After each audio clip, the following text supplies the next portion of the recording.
So,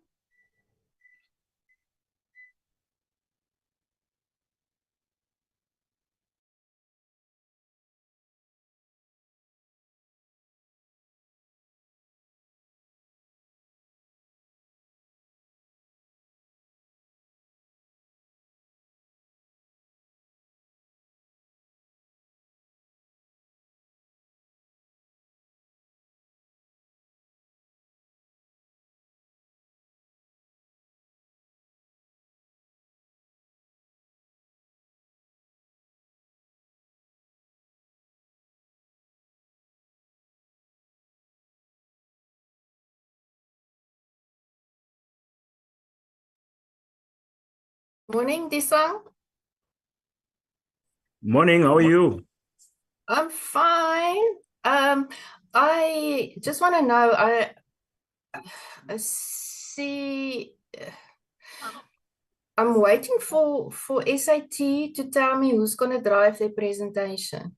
Yes, Because then then, I will make that person a co-host, né? yeah, please, please. You will just let me know. Yeah, I'm just gonna ask them again because I've asked yesterday. So yeah. Let Okay, let me just quickly make a call. Bye. sharp sharp.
Good morning, everyone. I hope that you have a fabulous Monday, or rather Tuesday, sorry, and the rest of the week.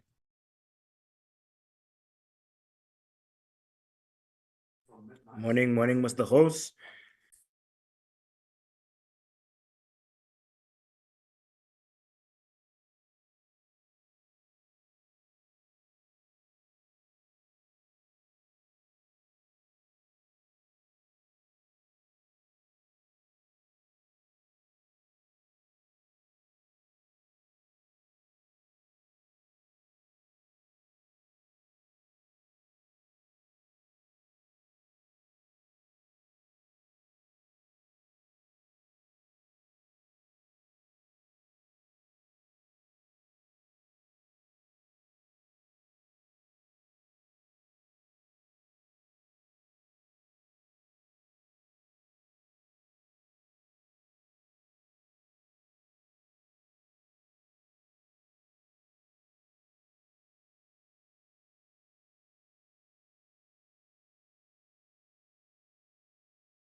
The song?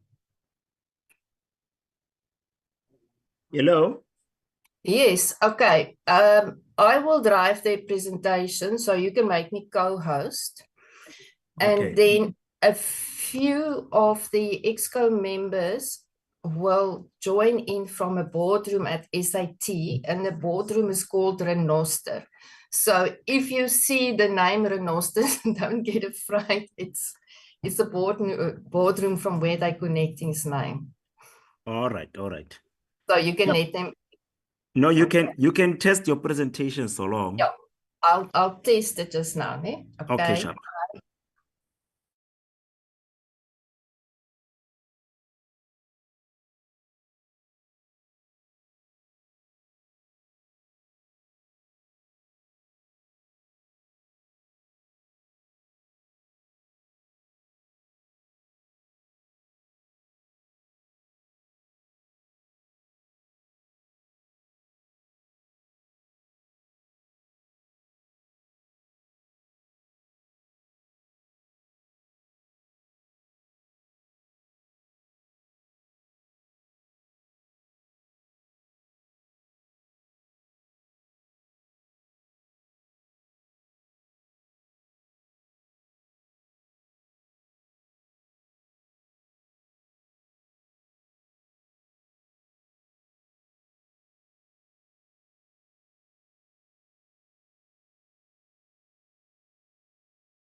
Okay, Disam, can you see? I'm just trying to get it in full screen. Yes, I can see it. I don't know why it doesn't want to go in full screen. Okay, there it is.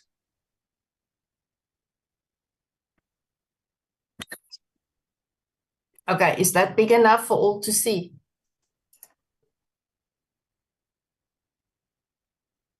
Yeah, but I'm not sure. Is it my side? Try Can to, can the others see it? we can see it, Yes. but on my side, Yeah. it's not a full screen. It's not a full Yes, screen, but we can read it. Is it not a full screen on your side? Mm. Why Let don't you me go see. try Uh, try view? let me see here. Swap presentation view duplicate.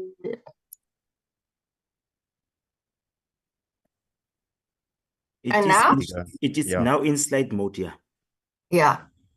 Okay. you got it now. Yeah. Um, I must maybe take off because I'm working on two screens. I must maybe take the other screen off. Something like that. Let me just see. Yeah, that's going to be less Oops. How's it looking now? Again, back small. Yeah, small again. It shows the presenter's view. Yeah, let me see.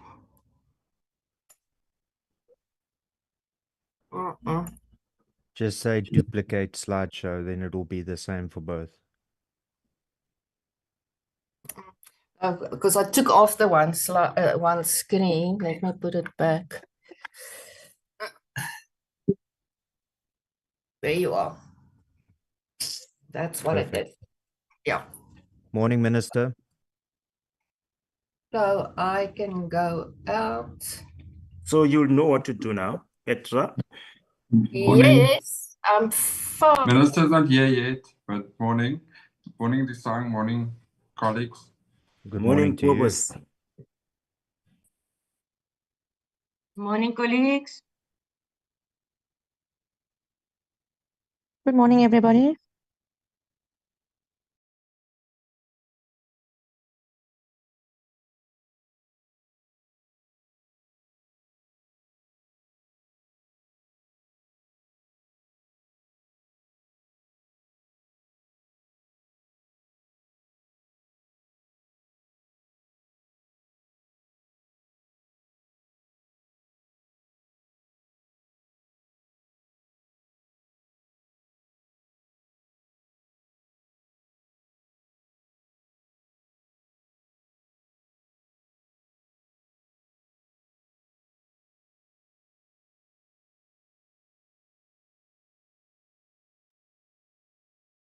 Disang, will you do the agenda or the notice, the agenda of the meeting? Will you show that? Will you share Yeah. that?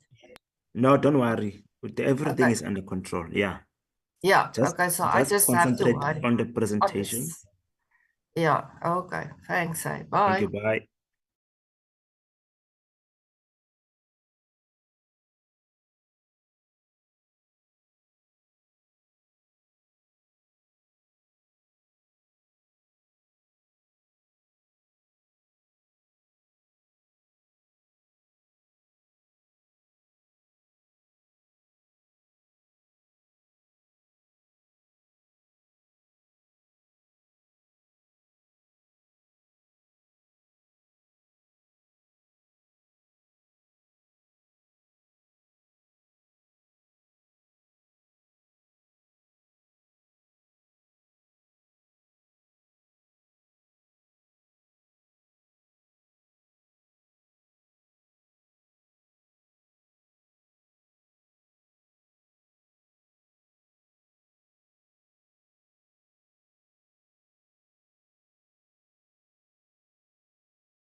Good morning, honorable members.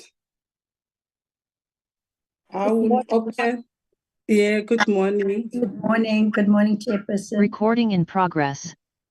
I will open my video just to open the meeting. Recording When the stopped. presentations are done, I will then switch off my video.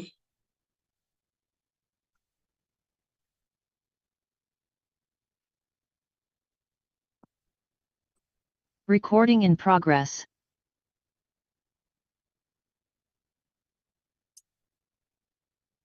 Thank you very much. I'm not sure whether my picture is seen by the committee and our guest. I see the minister is logged in.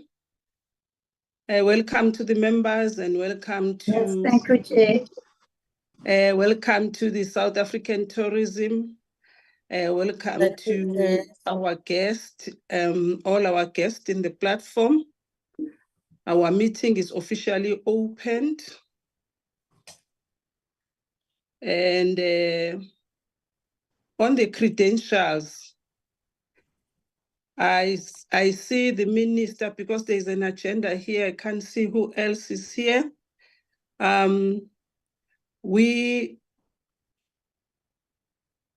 In our management meeting, committee members, we agreed that we'll spare today's meeting and next week the minister and the department to be able to continue with their other work in the department. The South African tourism can just come and present on their own. And then next week, they will only be invited at the third week of September meeting. So I think maybe the PLO for the department did not get that correctly, because I see that the minister is here. They are most welcome to join, but also you are free to be able to perform other tasks in the department minister, if you so wish. Thank you. And Thank you, Honorable Chair. Honorable Chair, we accept and we appreciate your proposal that we can go on with other work. What we have done from the beginning of the year, both the Deputy Minister and myself, we have scheduled the PC meetings, because we are also under instructions from the President that as members of Cabinet, that we must, we must answer our questions, we must make sure that we meet with portfolio committees, and also that we must make sure that we submit documentation to the portfolio committee in time. So I just want to also mention that we have sent the presentation through Friday morning around about 11 o'clock to give the members opportune time and a sufficient time to go through the reports. And also today, because it is virtual, we are able to link up the executive management team of SAT, the CFO, and together with the CEO, Ms. Nombolelo Kaliwa. So we've got a full team for the committee today. So now that a chairperson have given me the authority, I would then like to take up the opportunity to be excused from the meeting, and then my staff the ministry staff and the office of the DG, they will also remain. And if there are any follow-up questions that the committee might need from the minister, I will be ready and willing to answer those in writing. So I really want to thank you for the consideration that I be excused from this meeting today. Thank you, Chairperson, and God bless all of you. Thank you. You're most welcome, Minister. Thank you very much. Thank you. On that note, Committee Sec, any other credentials that you would like to deal with? Us to deal with? Good morning, Chair, honorable members and colleagues, the guests and the delegation from SAT and the department. Chair, the apology from our members, it's from Ms. Tito. She's traveling this morning, so her flight will be arriving around 10. In terms of the MK party, we've got a new member, Mr. Roy Moodley, but he'll also be joining us because he's traveling this morning. I think he'll join us around 10 o'clock. He is replacing Ms. Mkhize. And then I think the minister has already spoken about the delegation that he is leading. She's leading with the deputy minister, and also the chairperson of the board, I think, is here for SA Tourism. Thank you, Madam Chair.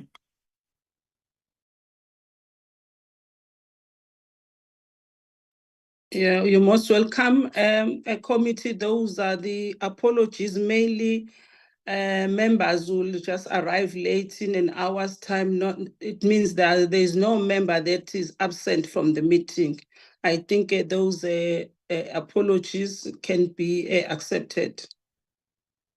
Thank you very much. Does that mean committee secretary, the deputy minister opted to remain in the meeting? The deputy minister is present in the meeting, Chair. Okay, I'm most welcome, Deputy Minister. With the I had my hand delegation. up. I had my hand up. Okay, come in. Good morning, Chair, and good morning to all honorable members. I will be in the meeting, Chair, until 11 o'clock. My next meeting starts at 11:15. I will be in the meeting until 11 o'clock. Thank you very much, Chair. You're most welcome, DM. You will be allowed to recruit yourself at that time. Thank you, Chairperson. Thanks a lot. You're most welcome. There's an agenda that has been flighted. Before it got flighted, it was circulated to us last week. And I want to believe that members were able to go through the minutes. Let's welcome the new member of the MK in absentia. We understand he will be able to join us in an hour's time. Having said that, on the agenda, we have a presentation by the South African Tourism Deputy Minister. I'm not sure that you would want to lead that or you allow the CEO to come in. I'll leave it to you. That's the presentation now. It's over to you.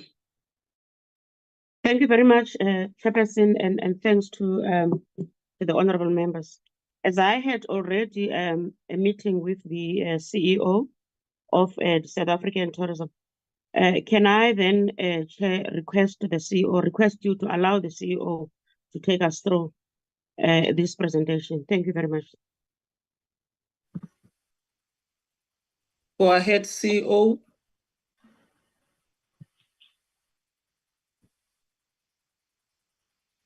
Thank you, Chair, and good morning. Good morning, Honorable Chair, honorable members, Deputy Minister, as well as colleagues on the call. Chairperson of Portfolio Committee, I am with the executive team from South African Tourism. They had their cameras on. I think just for purposes of minuting, the CFO Chair is in the room with me. He will present the financial sections of the presentation, if that is permissible. Chair, I also have the team to also take or engage when it's time for Q&A. I have the Chief Marketing Officer, the Chief Strategy Officer, as well as the head of grading, the Chief Quality Assurance Officer. Chair, without wasting time, I'm going to start the presentation focusing on Q4 and then go to Q1 as well. Chair, the structure of the presentation, it starts with an environmental analysis. So on a global scale, we then demonstrate where South Africa fits in and as well as the performance from a global perspective. We track that for South Africa for a 12-month period. Then I'll then go into detail about Q4 performance against APP targets. Section 3 of the presentation, the CFO will talk to financial performance at the end of the Q4. I will then come back to deal with human capital and governance slides. Chair, from this slide details South Africa's performance as a destination against the international arrivals. What's key to note in this slide is that whilst there is positive growth from the previous year, so when we compare at the end of March 2024, when we compare the arrivals using a 12-month period at the end of 2023 versus the comparative figures in 2022, there was positive growth of more than 48%, with us welcoming to South Africa more than 8.5 million, 8.4 million international tourists.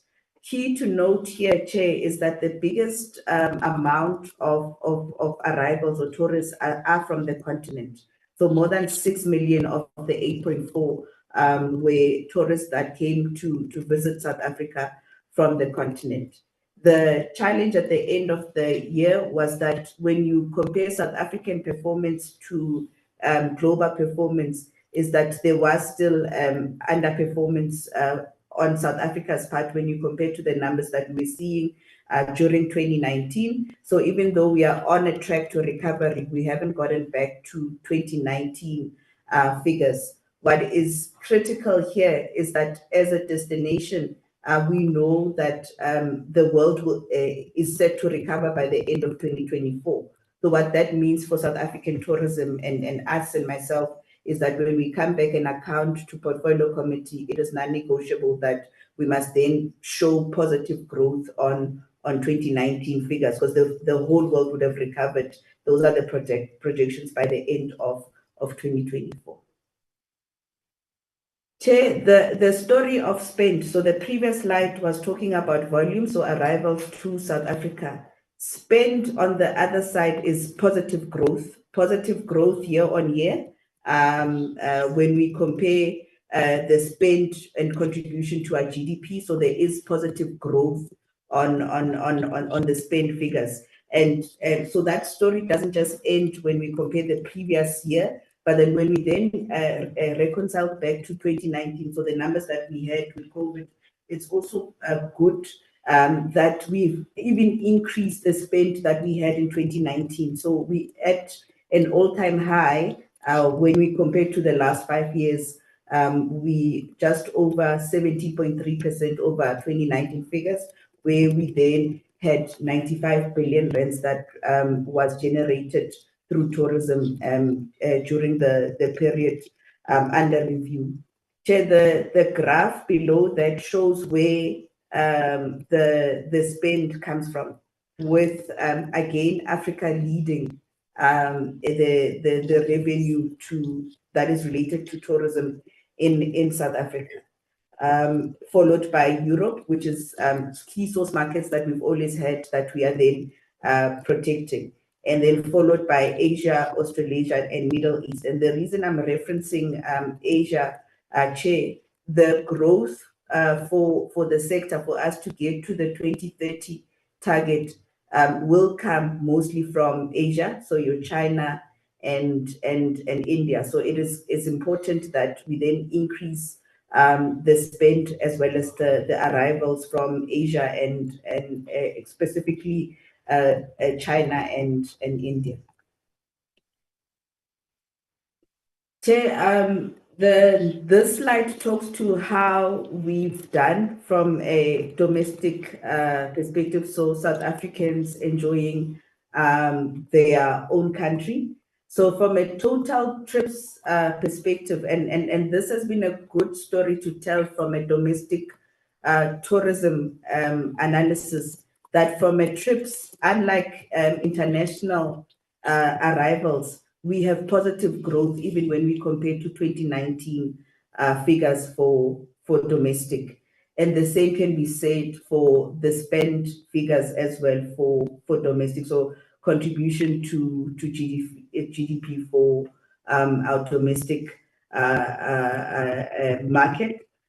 What's key here, Chair, is that in the long term, we know that we have to deal with the issue of pricing for us to be able to maintain this positive growth.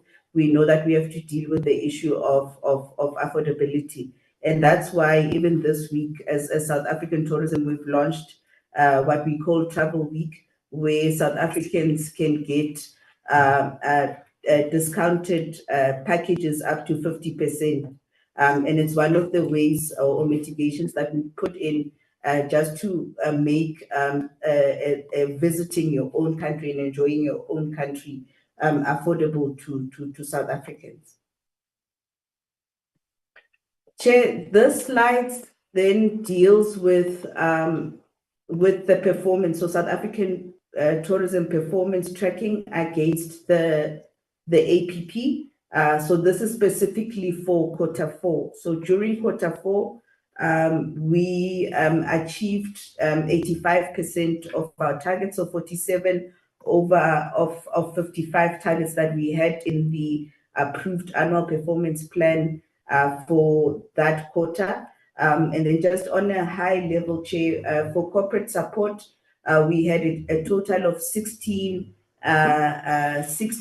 targets for the quarter, where we only achieved 12 of those quotas. We also track where actions were taken and significant progress was made towards achieving the target versus where there were significant interventions required. So not much progress was made to achieving the target. So of the 16 targets, 19% of them, there was significant progress made in achieving the targets. And then 2, there was a material gap in us getting to achieving the target. But in my next slide, Chair, I will focus on those targets that we did not meet, including interventions that were taken to then ensure that there's improvement in Q1. Business enablement, we had a total of 12 targets that were approved for that quarter. Of the 12, we had achieved 10. And out of the 12, there was significant work done on 1.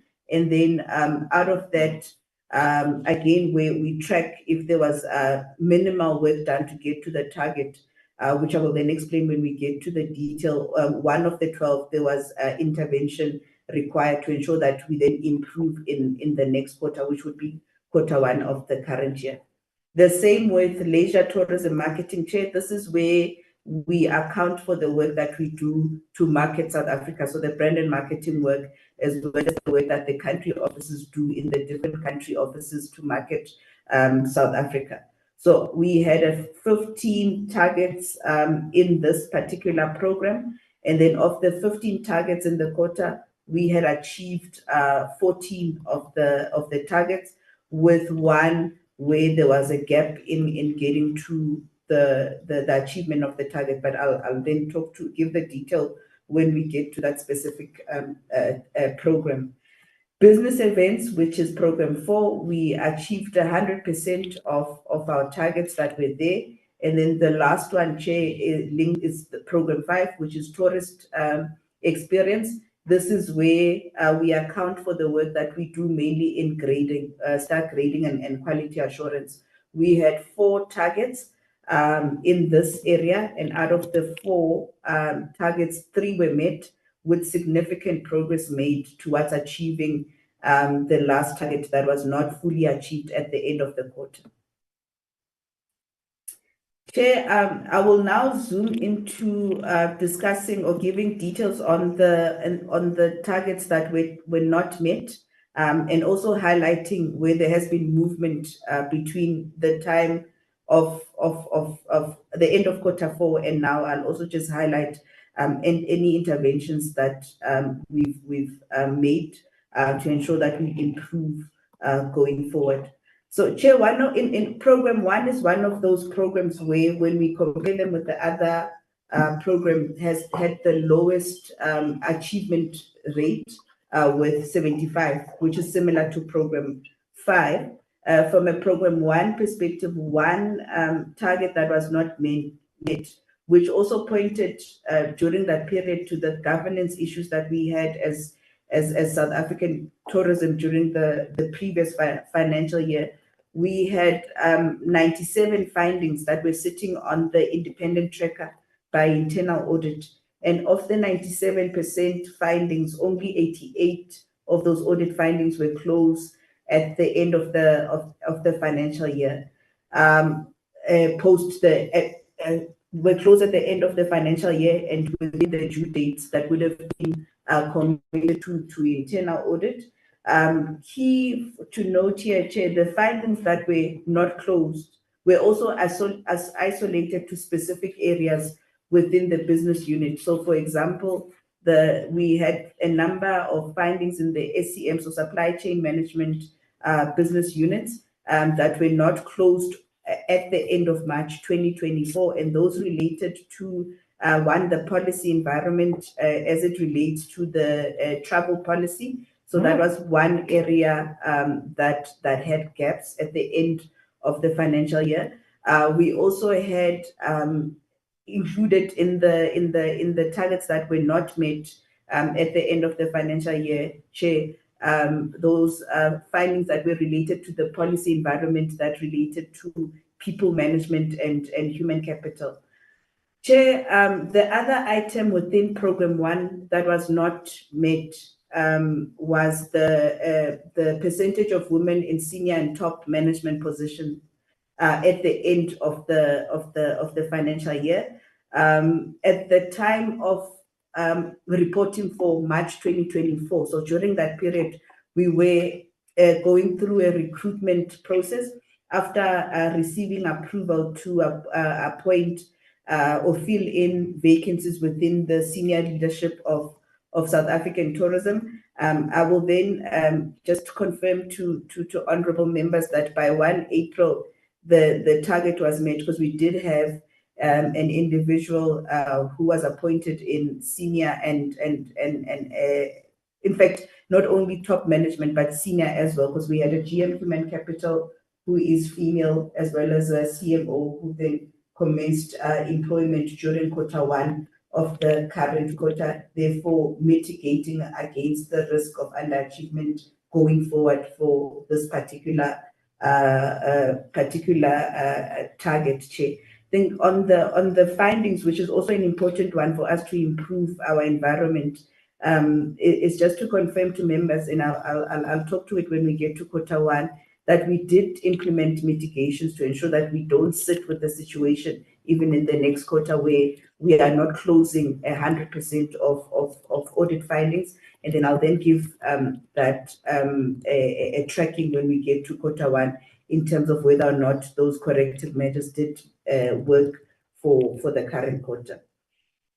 Chair, there were other targets within the 75% achieved for quarter four that were not fully met, so not even significant progress was made for those targets.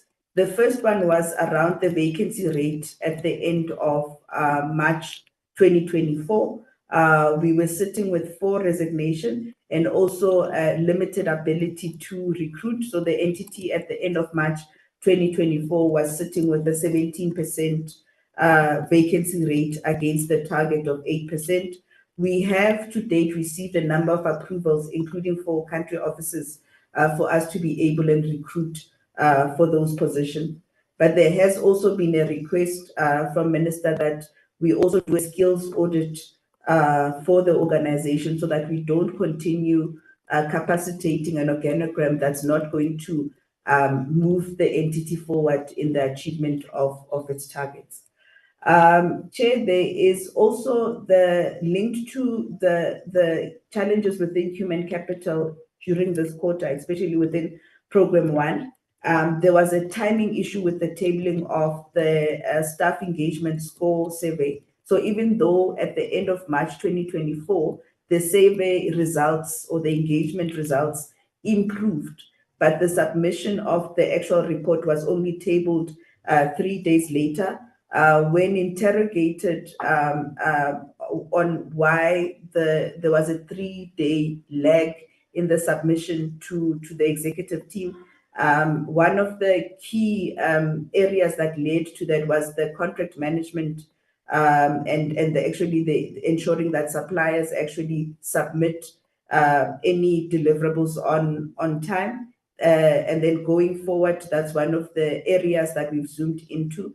And I can talk to that when we then discuss Q1 to ensure that any deliverables that are linked to APP are delivered on time, because even a 3-day lag has an impact on deliverables, and actually takes away from the substance of you have improved, but because you submitted the document late, then it doesn't count. Chair, I'm now on program 2.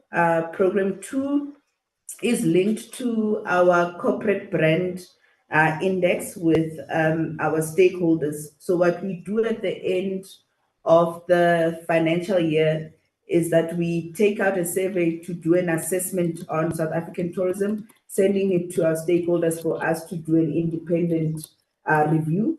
This particular corporate brand index is international, so we target international stakeholders because it's got a link. They can then reflect on whether or not the work that we do in the offices is effective. Excuse me. We also then, apologies, Chair. We also then, Chair, do a domestic analysis where we do a review with our South African stakeholders for us to identify areas of improvement within South African tourism. There was a decline at the end of March with this particular survey. And one of the key areas where we declined, there was improvement in the domestic side of the assessment, but when we looked at the international survey results, there were concerns or gaps around partnership formation, support, and communication. And then when we went through the detail of the report, Chair, it also pointed out to the gaps that we have in some of the key source markets where we don't have a country manager that is leading at a very senior level the work of South African tourism. What we've done in the current year is that we've isolated all those items that we need to improve on and put in place within program 2 mitigation so that we can improve with issues of partnership formation. In fact, in Q1, we now have a stakeholder framework that we are executing upon, as well as support and communication. Chair, the one target, and again, it's a recurring theme,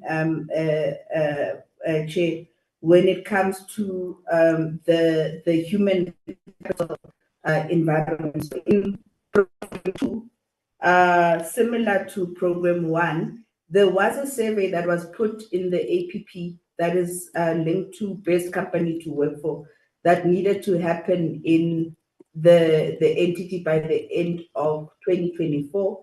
And there were 2 challenges with the survey. The first one, when it was time to action the survey, the actual best company to work for, what the team at the time then identified was that because of the size of the organization, South African tourism, in fact, did not qualify to be part of a best company to work for survey. So that was the first challenge.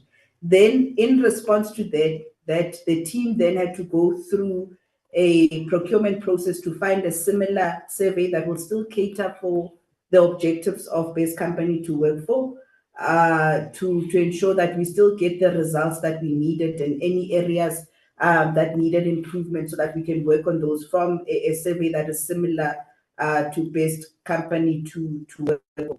And then that then led to a mitigation. After the first plan didn't work, it led to a procurement process for a similar survey. Key here, Chair, is that these projects, because if we get them wrong at origination, they've got an impact on the organization going forward. So had already at APP level, had we already identified that the company, because of its size, does not qualify for best company to work for, this would not have been a target, it would have been something else, which would have then meant that the implementation of the or execution of the target would have been a seamless one. So we've decided that for these transactions in the current financial year, for us to improve, are then managed by an EPMO function. That is then also the oversight is then the executive team and not GM, because issues of people management and the corporate brand of the entity is something that is important in changing the perception of South African tourism and also improving on our people human capital management issues, governance issues that have been linked to us, especially during this financial year. Chair, Program 3 is where our we account for the biggest investment in the work that we do, which is the marketing work. So it's the brand and marketing work that we do in South Africa that informs the work in the country offices. But we also account for the work that we do in the country offices, where they would have campaigns in the country offices to drive numbers to South Africa, the destination. We also account in Program 3 for the work that we do in domestic marketing. So the first one, Chair, is that the one that was not met, that is linked to this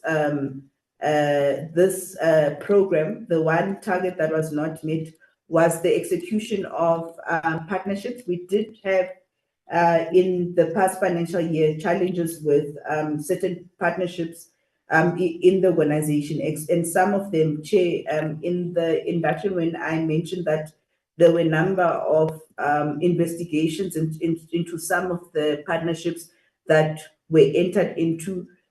Some of these partnerships had an impact on this particular target.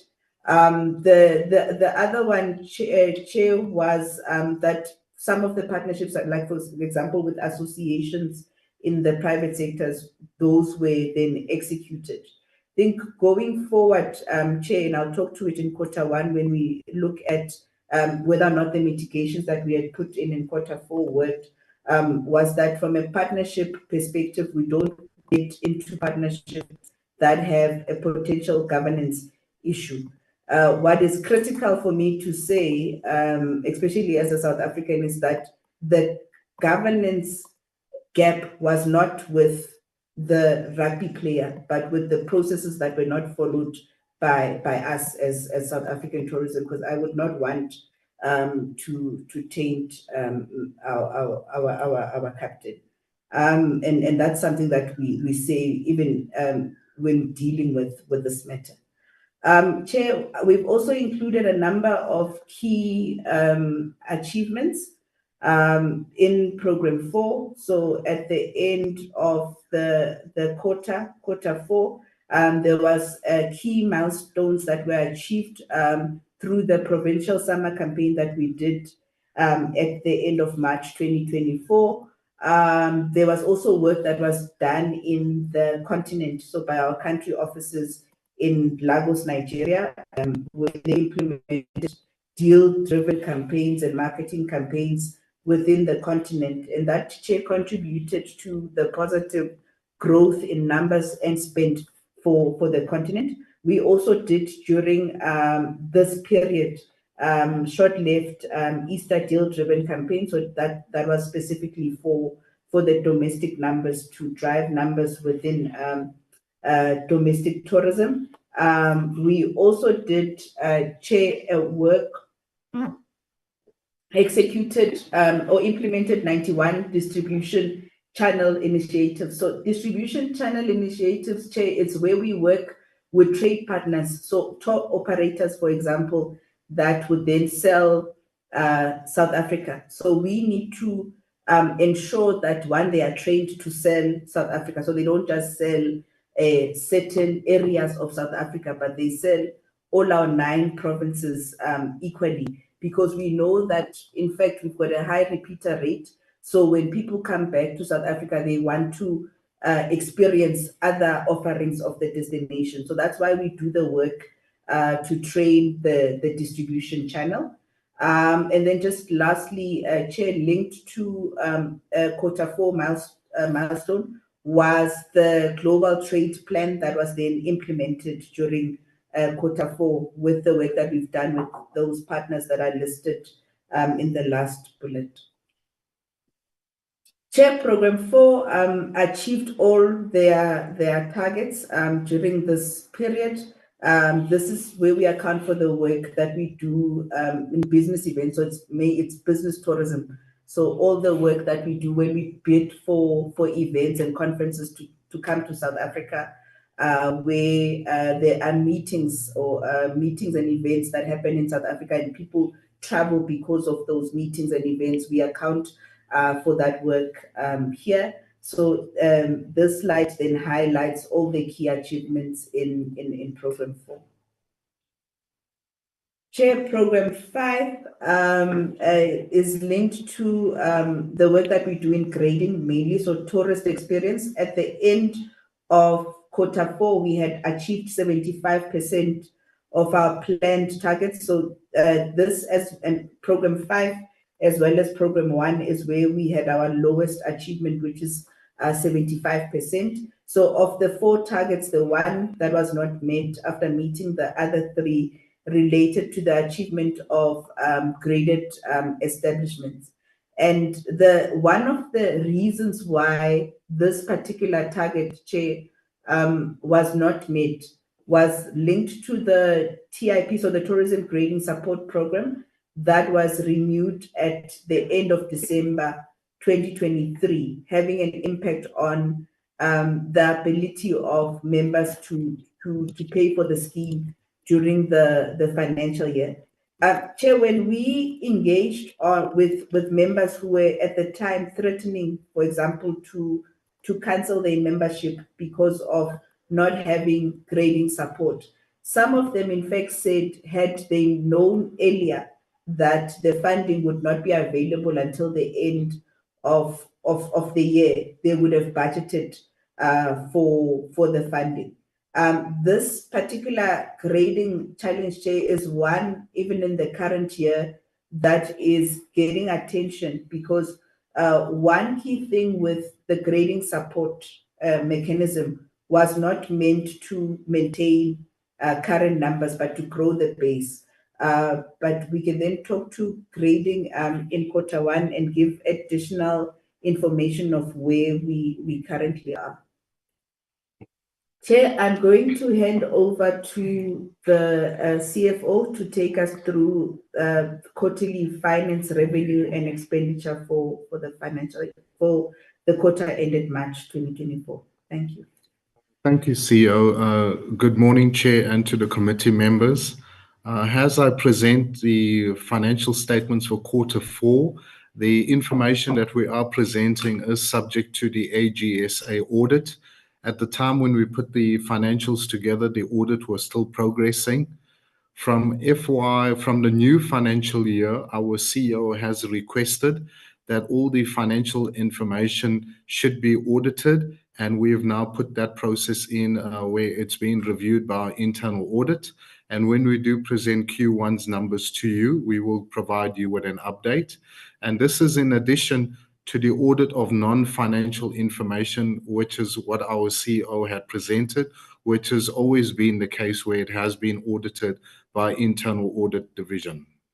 So on the Q4 revenue analysis, you will see our total revenue was forecasted at the time of 1.347 billion. We did expect to receive over 96% of our revenue from the grant received from the National Department of Tourism, and we're very pleased to say that all of those monies had been received. In our budget, we had budgeted for income from our TOMSA levies.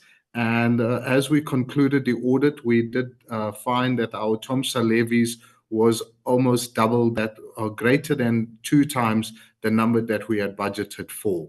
The revenue generated from our exhibitions, meaning Africa Travel Indaba, Meetings Africa, and the various exhibitions that we participated internationally, that has been subject to the audit by our internal audit as well, and that was still in process. So as we completed the audit, what we did notice is that both our sundry revenue and the TOMSA levies were better than the budget. On to the next slide. On SATS expenditure by program.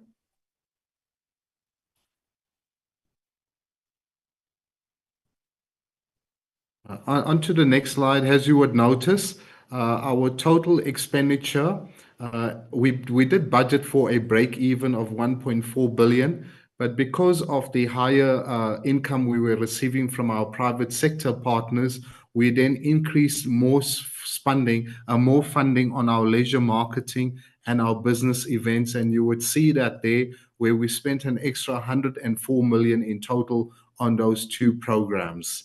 And whilst we had savings in business enablement and corporate support due to vacancies, our corporate support costs were higher due to forex losses arising from funds that we were transferring to our country offices. Both programs 1 and 2, this is our business enablement and corporate support, they represent in total 17% of our total expenditure, which is a similar trend to previous years. On to the next slide, dealing with expenditure by economic classification. You would note that we did experience savings in our personnel remuneration, and that's due to vacancies. We also then spent an increased amount, as I did state, on Marketing South Africa, using the funds from TOMSA levies, and we did receive income from the exhibitions, and this is in line with our annual performance measures. On to the next slide, dealing with our financial performance analysis of goods and services. And you would notice that over 85% of our spend is dedicated to Marketing South Africa across the various categories of media, production, activation, travel, expenses, hosting as well. Thank you, CEO. Thank you, CFO. Chair, this slide talks to human capital and employee equity numbers at the end of the, end of the financial year, and shows the information at occupational level, and also talking to gender, whether the number of females we have versus males in our offices. We also, Chair, also account for the staff that are locally recruited in the country offices. So where we account for foreign staff members, you'll see that in the last column of the slide, we have the foreign. That's mainly the employees that we have in our country offices that are locally recruited. And the reason, Chair, we do that, where we recruit resources from the actually country offices, is to limit the cost, where we don't have to pay COLA or foreign allowances for individuals that are locally recruited. We only pay foreign allowances for South Africans that are then placed in country offices. So for us to limit that cost, we do for certain position employ people that are from that specific country. So from a employee stats perspective, at the end of March 2024, we had a subtotal of 52 males in the organization, with the number of females in the organization exceeding that a subtotal, with more than 100 of our employees being females. Chair, also learnings from previous engagements with Portfolio Committee as part of the governance report. there was a specific ask that we include the number of board meetings. This was also linked to concerns around board fees at the time, as well as the number of meetings that the board would have had. So that's why we've included this slide where we show the number of meetings, including the detail of attendance, as well as the reason for the meeting. So there was a specific request that we include whether or not it was an ordinary meeting and what the key objective of that meeting was. So at the end of Q4, these were the meetings, and there's a list of attendance as well included here. This slide continues and shows committee meetings. So the first slide was showing where the entire board would have met.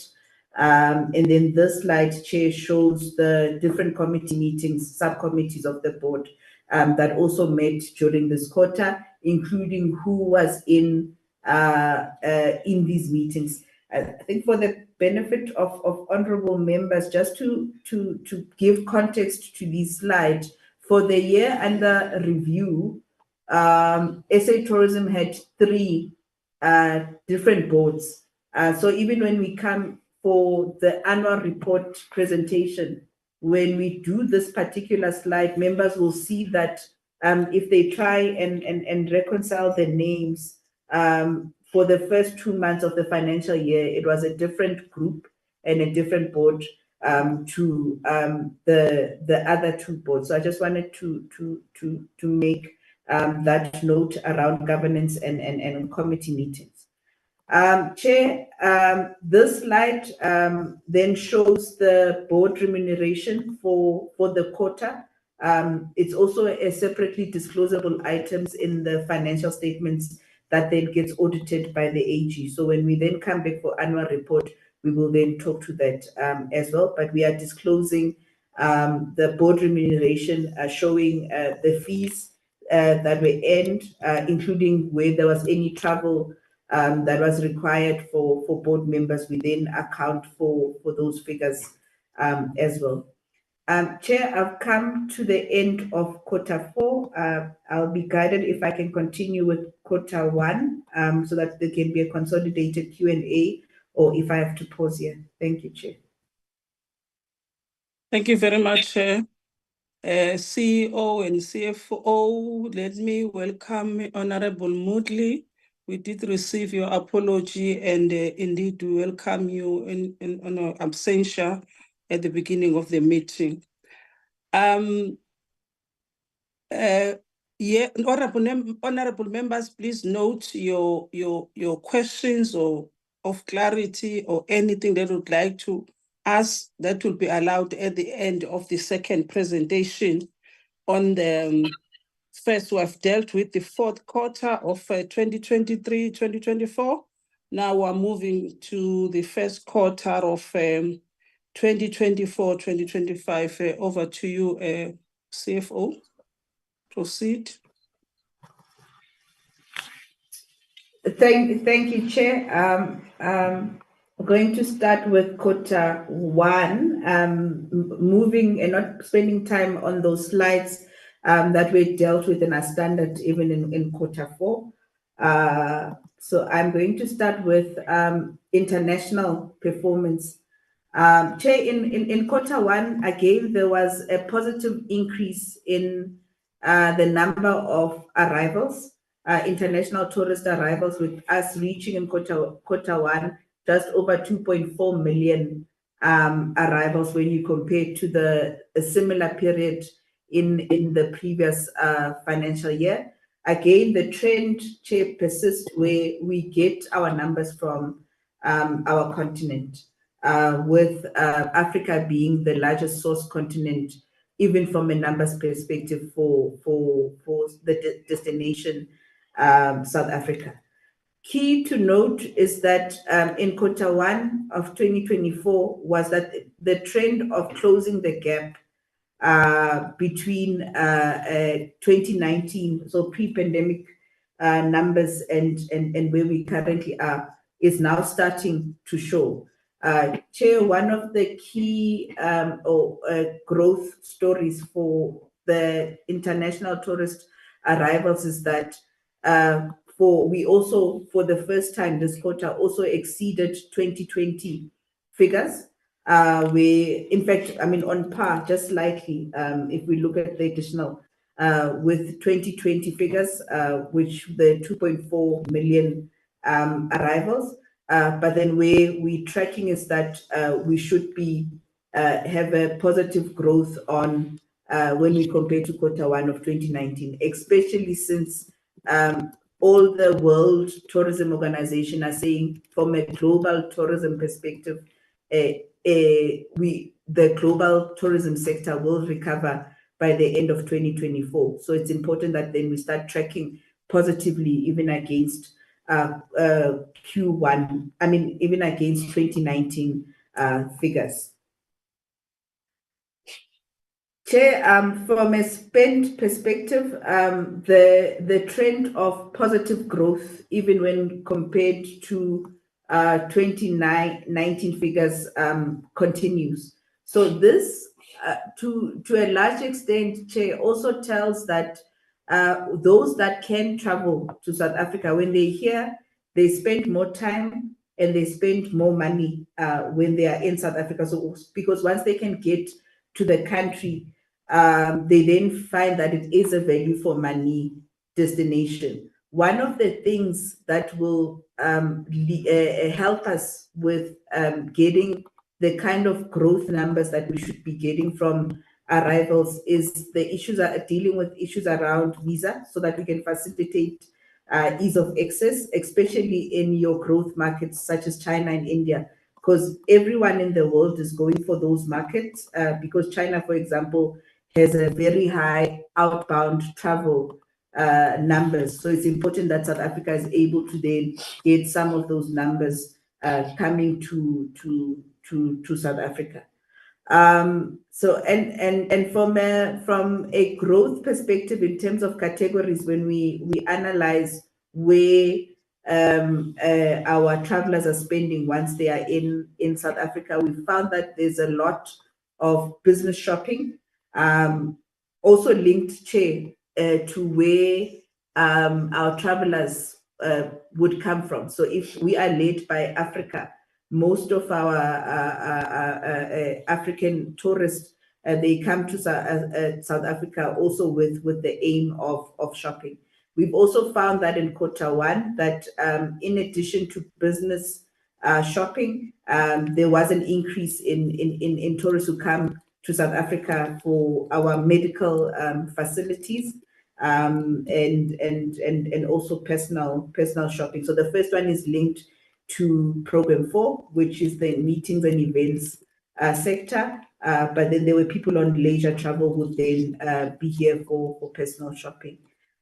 We also then analyzed, Chair, further that in terms of where this personal shopping happens. So it's the restaurants benefit from a food perspective, and then also accommodation. This is where most of the tourists that come to South Africa spend their money.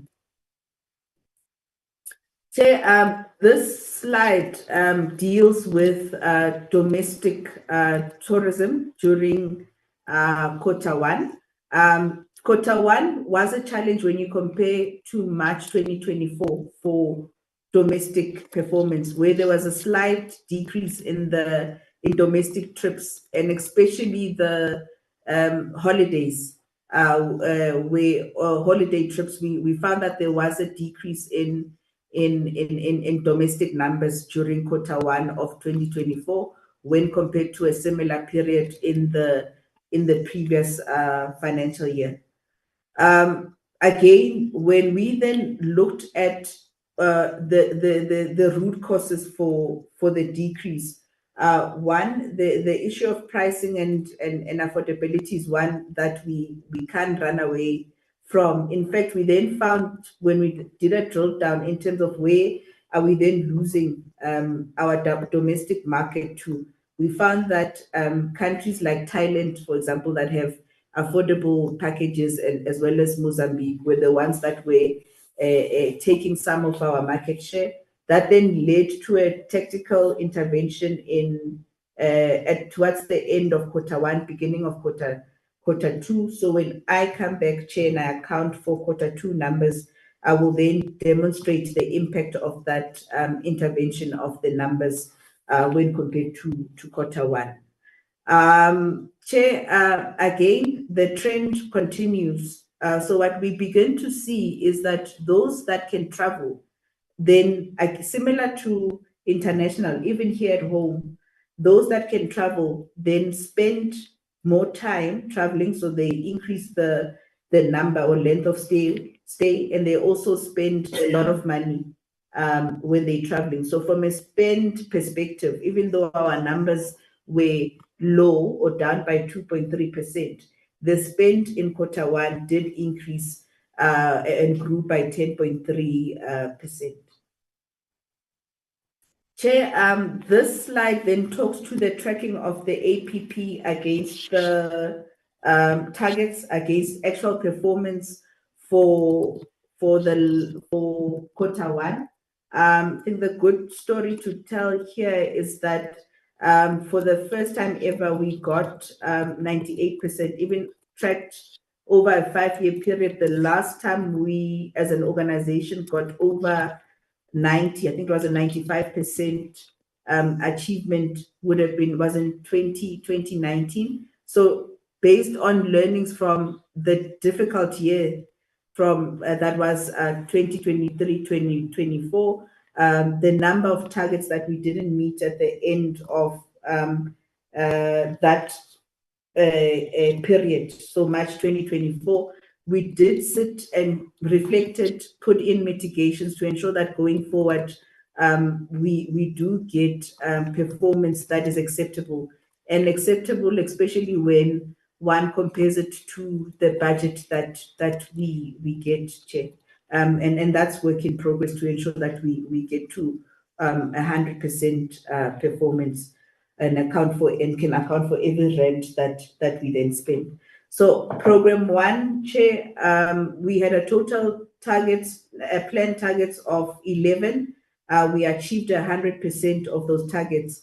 I think just to reconcile it to Q4, where we did have challenges, for example, at the end of March 2024, with the implementation of certain audit findings, especially in the SEM environment and human capital. In this quarter, that target, there was full focus on it to ensure that we then meet those targets and close the gap on the challenges that we had at the end of March 2024, that then led to an improvement in program 1. Similar to business enablement, Chair, which is program 2, of the 9 planned targets, we did achieve 100% of those targets. Where we had challenges as an organization was in program 1, where we were supposed to launch the global brand campaign during Q1 of program 3. The full launch did not happen, Chair. What we did is that in Q1, we launched the concept during ATI, and the full launch is then planned for to still be launched during this financial year. So that's the reason for the underachievement in leisure tourism marketing. Business events are similar to the last quarter, so March 2024, that particular program has maintained its 100% achievement in program 4. So of the seven targets that were planned for business events, we did achieve all 7 of them. Tourist experience, Chair, in Q4, this was one of the areas, together with corporate support, where we were not performing well. We performed 75% at the end of March 2024 for program 1 and program 2, but there was, however, based on the mitigations that would have been put in place at the end of March, improvement in the performance for program 5. I think the key thing for us, Chair, is to ensure that we don't sit with a similar issue at the end of March 2025. We're also going to deal with the issues of the support funding, because again, the support funding plays a critical role in the achievement of targets. But the original intent for the support funding was to grow our numbers so that we don't become overly reliant on that funding. There is also a review of the work that's happening in Program 5, where the team is currently busy with the grading criteria review. So again, all those interventions are meant to ensure that even in the long term, we are able to sustain the achievement of targets. Chair, so on Program 1, there was 100% achievement, and we list the key achievements for this particular program. I'm not going to spend a lot of time on this particular slide. I'll just go to Program 3, which is then the area where we did not achieve our targets, and talk to what we've done as an organization as a mitigation to ensure that still within this financial year, every target that's supposed to be achieved and is linked to a financial resource, that we are putting in place mitigations to ensure that we actually do our jobs in meeting those targets. Chair, we've put the slide in just after, in fact, should have been after the overview of the performance, just to confirm, and it's based on the guidance, Chair, around the role of internal audit and the role they play throughout the year. So it's confirming that we do an internal audit, but for purposes of this presentation, and the CFO had already touched on it, is confirming that post the induction, I did come back to the organization and say, one of the guidance that we received is that when we present our quarterly reports, they are audited by internal audit, both the financial and non-financial. So that happened during quarter 1. Chair, I'm on Program 2. So similar to the previous program, we achieved all 9 of our planned targets in quarter 1. So there was 100% achievement in targets. The one area in quarter 4, Chair, that was linked to the corporate brand index that was not achieved in quarter 4 meant that we had to relook in order for us to improve. We had to do a lot of work around our stakeholder engagement framework.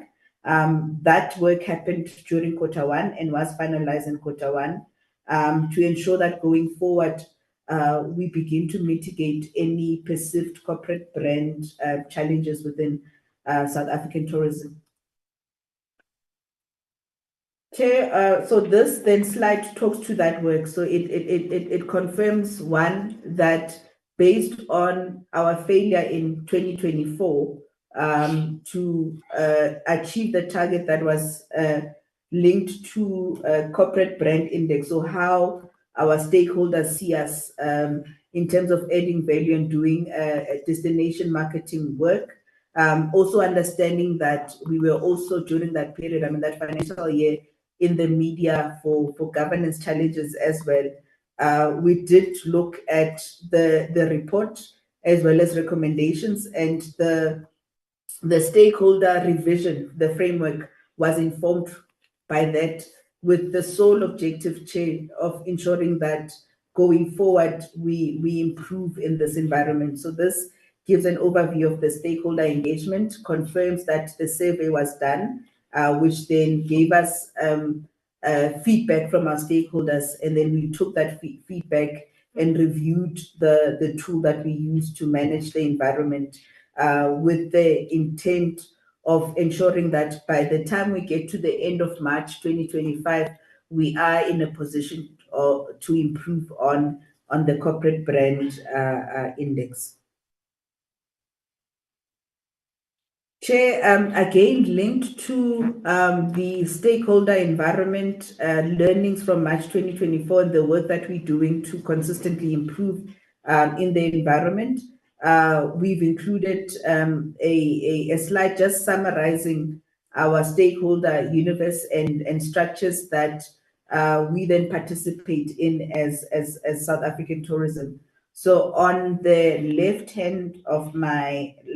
side of my slide, it outlines at a very high level our stakeholder universe. So we do a lot of work with our provincial tourism authorities. In the past, there were challenges around engagement and communication, where the feedback we receive was the communication was limited with our provinces. One of the mitigations, Chair, that we did in the current financial year, so Q1 APP, was that we then did that planning together with the provinces, so that we don't come after the fact and involve our provinces in the work that the national DMO does. It also helps, Chair, with planning for the different campaigns that we do. It also helps that we don't contradict each other when we do different campaigns, where you find that South African tourism is doing one summer campaign and there's a disconnect with provinces. It is also an area of development. For me, starting to plan together with the provinces in the current year is a good start, but it's an area that if we continue and we work on it, we'll also begin to get a benefit not only of the billion rand that is allocated to South African tourism, but also the money that is allocated to the different provinces, because after all, we are all marketing the same destination with the sole intent of growing spend and arrivals to this one destination. Chair, we also then, as part of the stakeholder universe, on the left-hand side, say that we do have other stakeholders and shareholders within our stakeholder universe. And then on the right-hand side is just an outline of our stakeholder structures. I think at an entity level, Chair, is just confirmation that for us to ensure that alignment and the collaborative work between us and particularly other structures that are there to market South Africa. There are certain forums that sit. So for example, our chief marketing officer has a CMO's forum, and the sole objective there is that when the CMO or the chief marketing officer of and I'll say Gauteng or even the Eastern Cape, when they work on a marketing campaign, it has to be co-created or with some input from South African tourism. And that is with the sole intent of ensuring that the destination that we are selling, we are not all selling it differently, because this is one particular area of development, and we can all benefit from it when we get it right. Chair, program 3,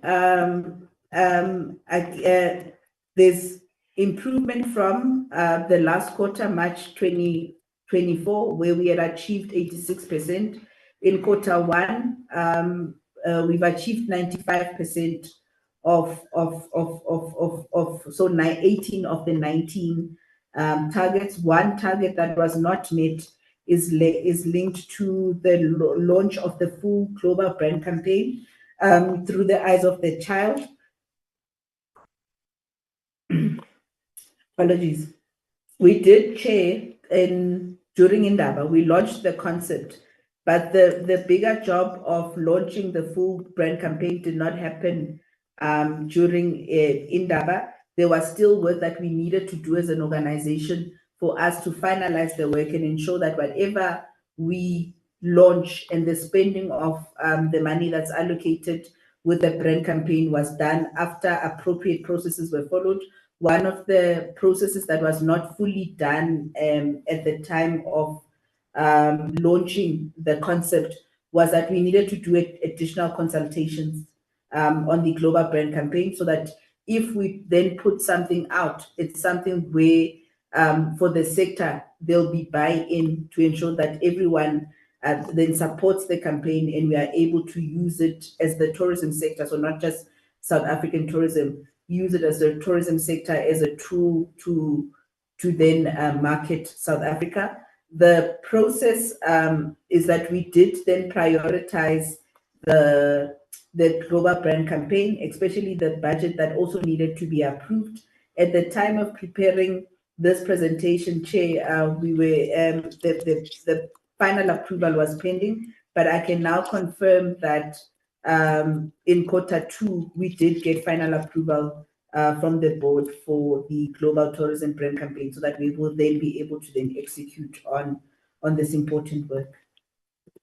Chair, program 4, I've touched on. The key to note for honorable members is that during this quarter, one of the big work that we do was around Africa's Travel Indaba that took place during May 2024. We did get good numbers from ATI, and one of the key documents that we will come back and account to portfolio committee on, Chair, is around the economic impact study of Indaba, where we come back with a report that shows what has been the benefit of us hosting Indaba. Right now, the stats that we have are positive. So there was an increase when we compare to the last financial year on the number of exhibitors, as well as the number of African countries that participated at Africa's Travel Indaba. But we will then come back and fully account once the report has gone through an audit process in terms of the economic impact of both Africa's Travel Indaba as well as Meetings Africa. Chair, linked to my statements on economic impact, I think just for benefit of honorable members, we have included the latest, which would be the 2023 reports in terms of economic impact of Africa's Travel Indaba as well as Meetings Africa. We do expect from the different variables and the improved stats that the numbers for the current financial year are going to be positive. So for ATI 2023, the contribution to GDP from just executing on ATI was 1.2 billion, with the contribution to employment during that 4-day period of just over 2,000 jobs. For Meetings Africa, the contribution was just over 388 million, because it is a smaller show than ATI, and then the contribution to jobs were just over 750. Chair, I am now in program 5, so there is an improvement when we look at Q4 as target versus actual performance. What is key, even though it's not applicable to this quarter, is that we then sustain the achievement of the graded establishment number. But I can confirm that during Q1, that number was achieved, and we did achieve all the targets within program 5. One of the things that we will come back and account for is around the change in the grading criteria that I referenced earlier, because it does have an impact on the work of program 5. Chair, I'm going to hand over to the CFO again, just to take us quickly through the finances, and then I'll come back to deal with human capital and the governance report. Thank you, CEO. Chair has pointed out the financial information that we are presenting to you at our CEO's request. They have been reviewed by internal audit division. After they reviewed, they issued the company with an amber rating. And the reason why we achieved an amber rating is that the audit was still in progress, and the issues around tracking the implementation of the AGSA's recommendations on financial issues raised and also compliance with GROP with regard to our financial position. The internal audit division couldn't satisfy themselves due to the audit in progress. What we do have in the company is we do have a division, we do have a campaign called Operation Clean Audit, and our internal audit division, they do prepare a compliance tracker where we track all of the issues raised by both the AGSA and internal audit, and they independently track how the company is implementing all of the issues identified during the audits. So the issues that they did look at was the preparation of the quarterly financial information. They were satisfied with that. They were also satisfied with the financial performance and budget management and the fact that the company was tracking liquidity. And the other important area related to the preparation and review of monthly reconciliations and compliance with internal policies, procedures, the PFMA and Treasury regulations. In the internal audit, they were satisfied that those were being addressed by the company. So on the revenue analysis, Chair, the total budgeted revenue we have in place is we've budgeted for is 1.379 billion. You would notice that 96% of the revenue is generated from the grant that we received from the Department of Tourism of 1.2 billion.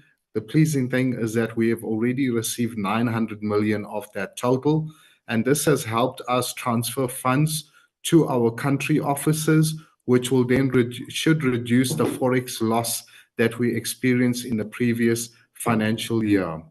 We did budget for TOMSA levies. We are at the moment in final negotiations with the Tourism Business Council to sign our MOU with them. And one of the things we are looking at is to receive these funds on a quarterly basis rather than on an annual basis in the past. So going on to the next slide, dealing with our expenditure analysis. On the expenditure, we do budget for break even. So our budget is our budget expenditure is equal to our revenue. However, based as we've done previously, we do expect to spend more than our budgeted expenditure, and this is mainly due to the income we would be receiving from our private sector partners, and all of those funds will be spent in programs 3, 4, and 5, dealing with marketing South Africa, both locally and internationally. You would notice that in Q1, our total expenditure is at about 432 million, and some of the programs that's higher than budget includes leisure tourism marketing by an additional 104 million, and that's due to upfront media buy, which is aligned with our expectations. Our corporate support costs did increase by an additional 28 million rand, and this is due to non-cash forex losses and depreciation, which we hadn't budgeted for because our budget is prepared on a cash basis. We did have savings in business events, business enablement, and visitor experience. However, we see these savings as being very much timing related, and those costs will come into Q2. On to the next slide, dealing with economic classification. Our budgeted employee costs is at about 16.5%, and our marketing South Africa programs are at about 83%. In Q1, as I stated, we did spend 432 million rand, representing 31% of our total budget expenditure. Our year-to-date employee cost is lower due to vacancies and the moratorium that we have in place, and our marketing expenditure is aligned with our expectations. Moving on to the next slide, dealing with our analysis of goods and services. We do have a savings in personnel remuneration due to vacancies, and we've increased spend on marketing South Africa using the funds from TOMSA levies and from our income from our commercial activities. Thank you, CEO. Thank you, CFO. Chair, I am now on the slide similar to the Q4 presentation that deals with human capital and employment equity numbers. Again, we show present the information in terms of gender. Also confirming that again that where we have foreign, it's linked to our locally recruited staff members in country. So from a stats perspective, for males at the end of Q1, we had a subtotal of 52. And then for females, we had a subtotal of 98 at the end of Q1, which was a number more than the male counterparts in the organization in South Africa. And then foreign numbers, we had a subtotal of 31, with the total employees at South African Tourism being 181. Versus Chair, our organogram has we have an organogram structure that is approved of 202 individuals or positions within the organization. So it's 202 in the organogram, but the actual people that are in the organization are 181.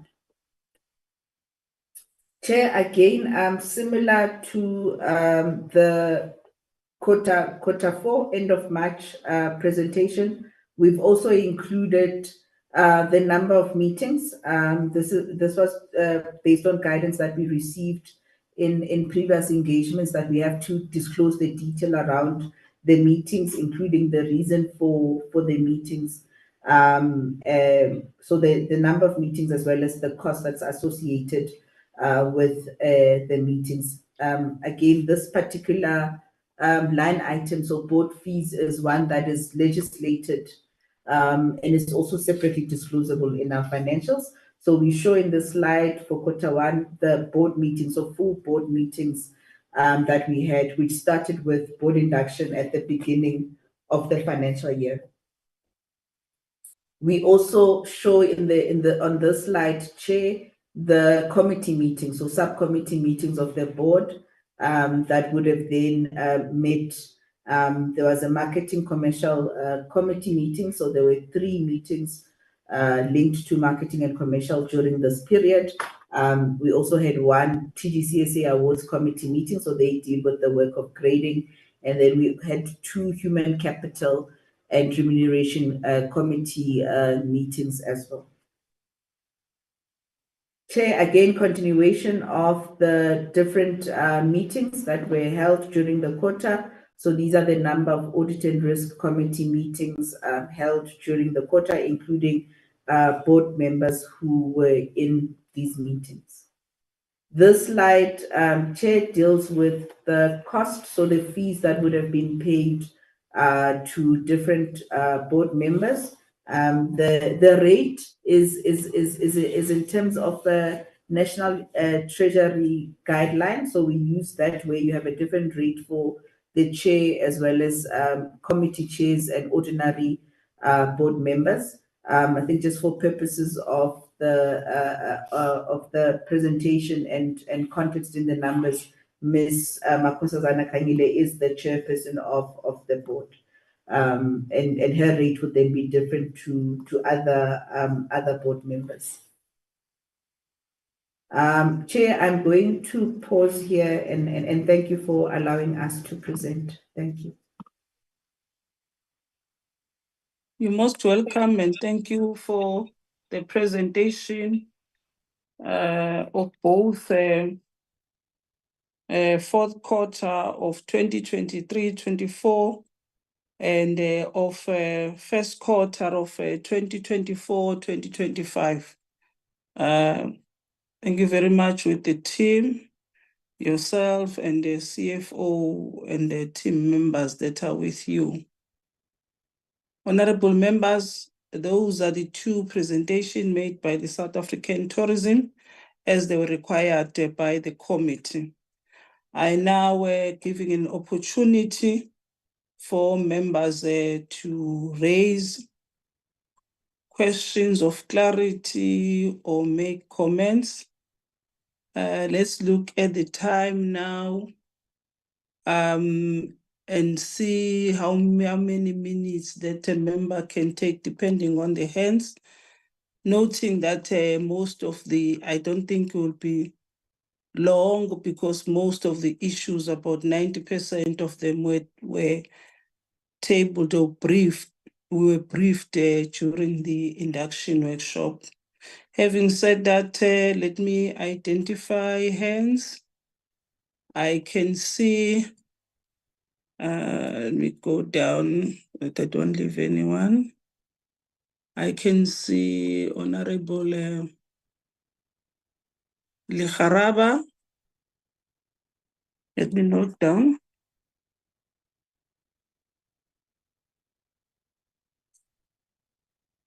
Honorable Ishmael. Honorable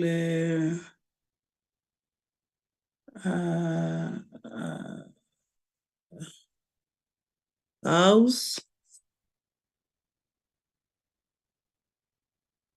Honorable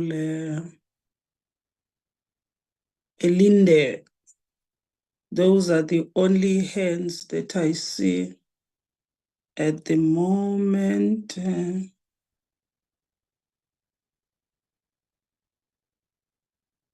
I think I've recognized all the hands. Thank you very much. Yes, there's Honorable Mkhunu T. Thank you very much. In that order, members.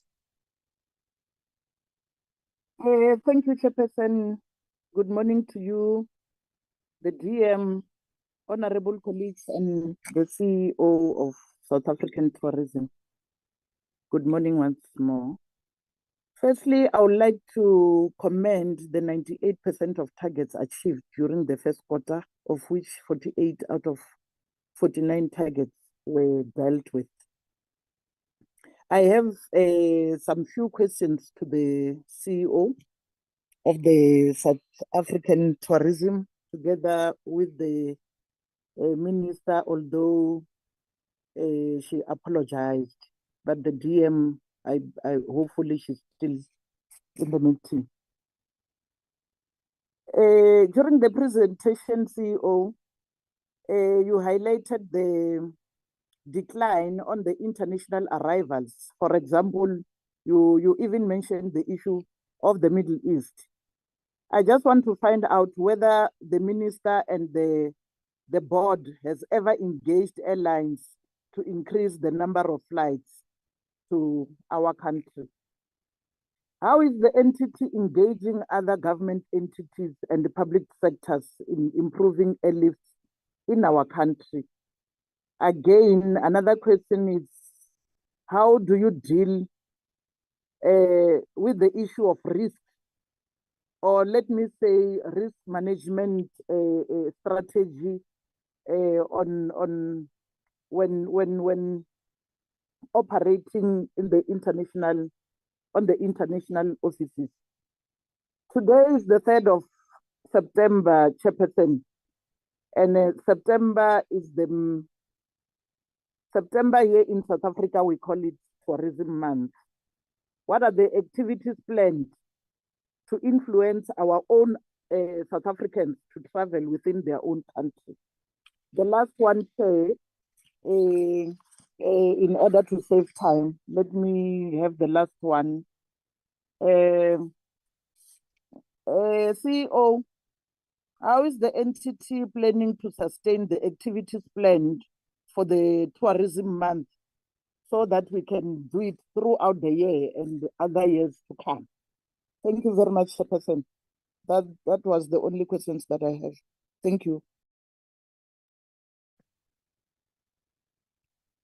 Good morning, Thank you Chair. very much. Can I just disturb you just a second, Honorable Member? Honorable members, I see hands when I've tried to give few minutes for members to come in and they did not come in. Because we are on the platform, I will allow you, but when the hands have been closed, in a physical meeting, I won't allow members to come in it as afterthought. But because we are in virtual, there might be a problem with the network.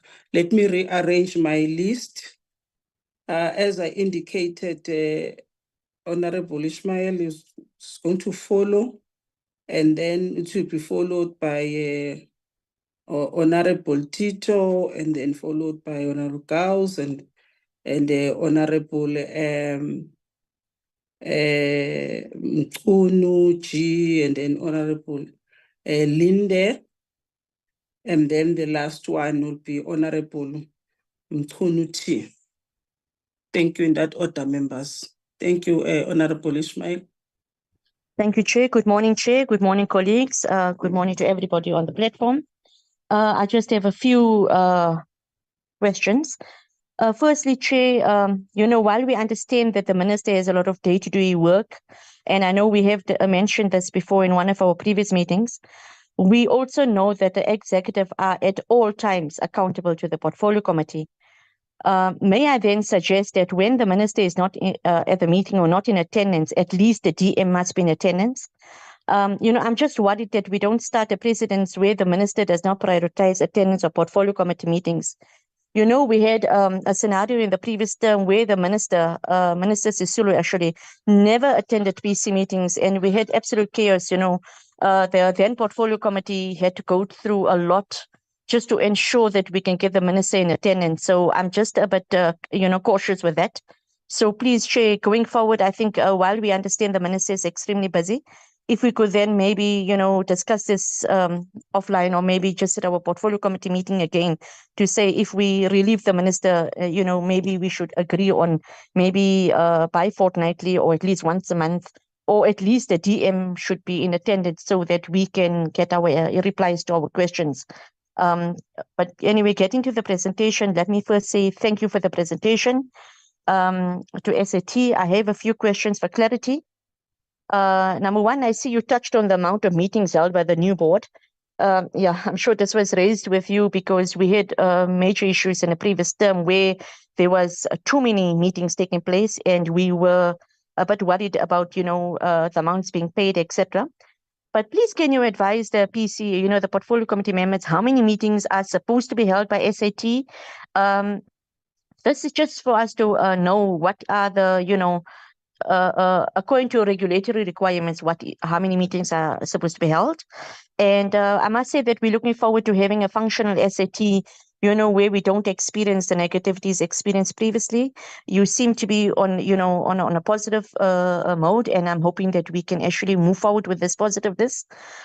Secondly, please advise how far are the whistleblower investigations is advised by the interim board. We were the whistleblower investigations was highlighted to us in the previous term, and I think it's only right for us to get some sort of feedback or report back on how far these, maybe also to get a response to say have been closed, and while you are now as a new board, have you actually received any whistleblower reports? I mean, I think this is important for us to know whether we're going on to a positive now or are we still having lots of negativity, within. My third question is, has any former employees taken SAT to the CCMA? This was in the media previously, and maybe you could just give us some detail with regard to the COO and the former Chief Conventions Bureau officer, because this is important for us to know. We wouldn't want, again, negativity. So if you could just give us information instead of us just taking things from the media. My next question is the Minister or the DM in this case.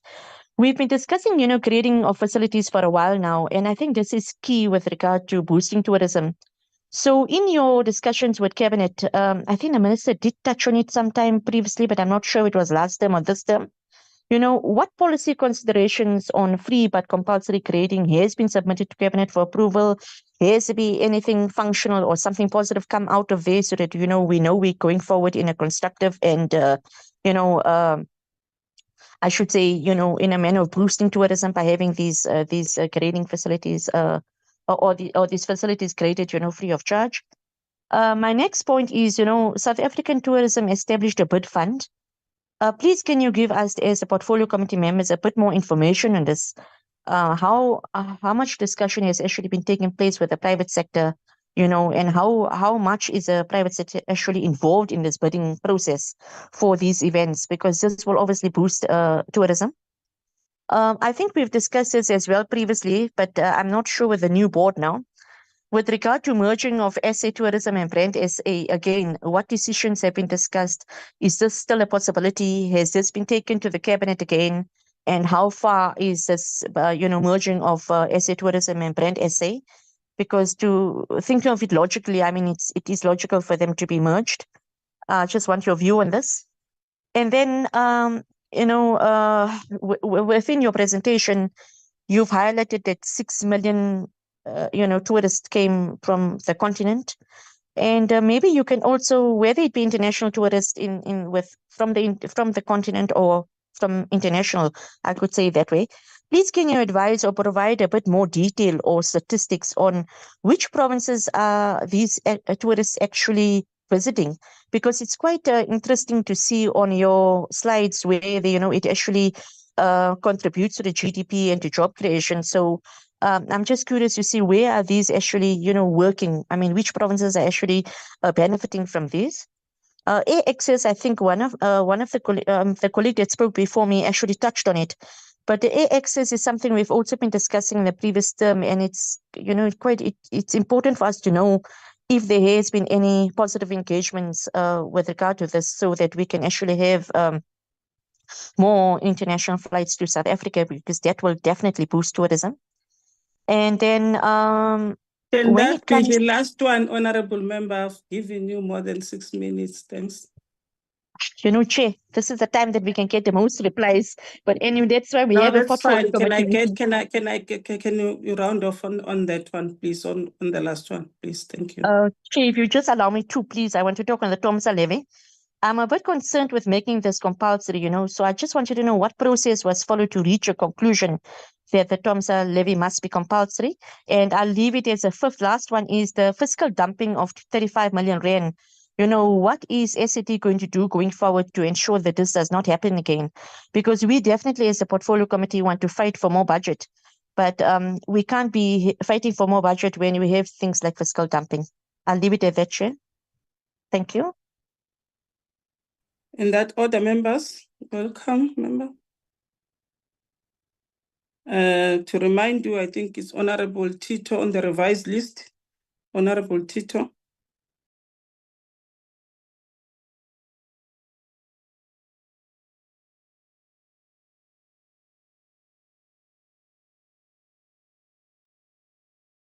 Is it a network problem, Honorable Tito? Tito.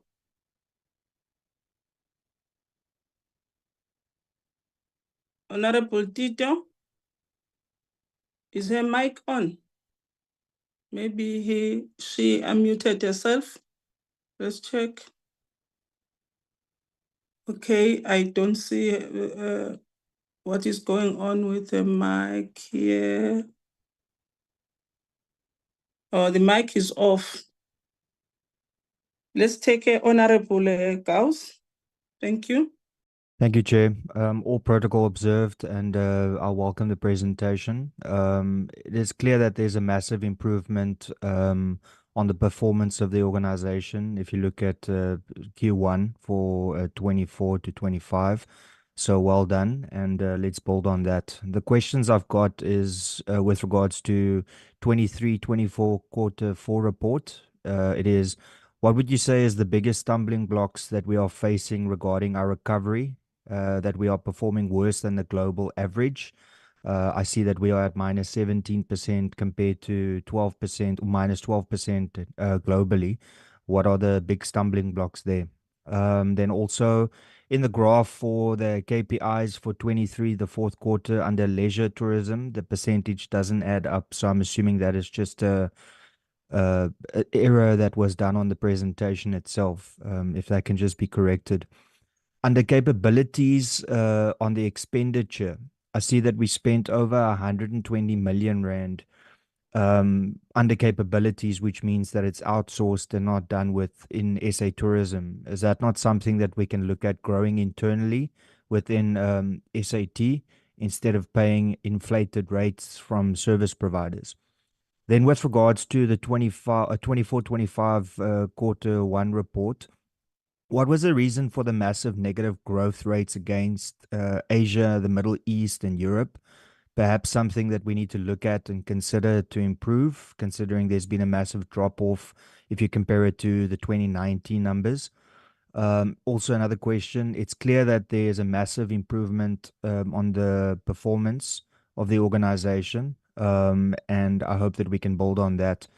Can we please start getting reports of the expenditure on each of the programs instituted by SA Tourism? So the 5 programs that you've implemented, a cost benefit analysis, perhaps some clarity on that. And also, considering that a large chunk of the budget goes towards leisure tourism marketing, wouldn't it be prudent to ensure that the visitor experience should perhaps get a larger chunk of that money to ensure that once we attract the tourist, that we provide a positive experience that will see them return?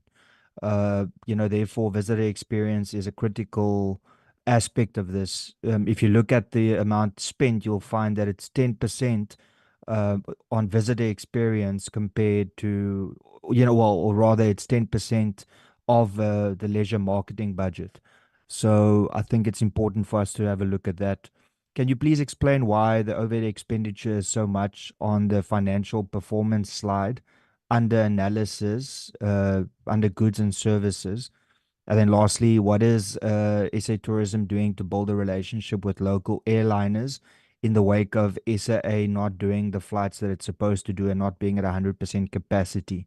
So are we looking at building the airlift capacity with other airliners, with SAA not being what it is? Thank you very much. You're welcome. In that order, members. Let me remind members, maybe because reordering of the list, they might have missed that. The next member is Honorable Nkunu G. Yeah. Honorable Chair, and the members of the committee, please excuse my voice. I'm recovering from a very bad flu.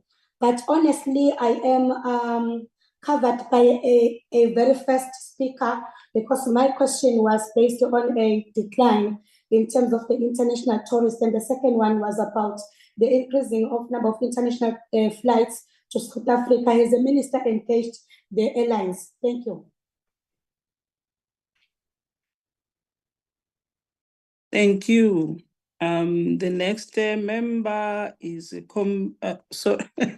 Honorable Elinde.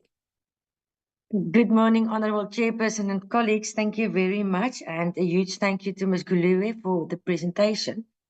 Chairperson, most of the questions were already covered, but I'm going to add my bit. I want to ask Ms. Guluwe to explain to us the Shoot Left campaign. Have you measured the successes? And, is it worth the money spent? So if you maybe at some stage can give us a report or even answer the question now, what successes do we have in this campaign for the country? And the 91 distribution channels, if we can at some stage get a report on that, exactly what you are doing there, who are the countries involved, etc. On the Marupeng, yeah, that's the previous year, so I don't really think we should hang on to the previous year, but the Marupeng Business Expo, and I see we do these business expos. What are the successes that we have achieved there? And then my colleague, Honorable Gous, did touch on the financial side of the different programs. And if you look in the first quarter, Program 4, Program 5, huge underspending. And I know Ms. Guluwe said that the change to the criteria for the grading will assist in this underspending, but is this the only factor that will assist you to spend the budget? And the same with program 4. How are you rectifying this underspending in the second and the third quarters, and the fourth quarter for that matter? And specifically your leisure and tourism, the huge expenditure that you have there. You have overspent in the first quarter, also in corporate support, 263% overspent.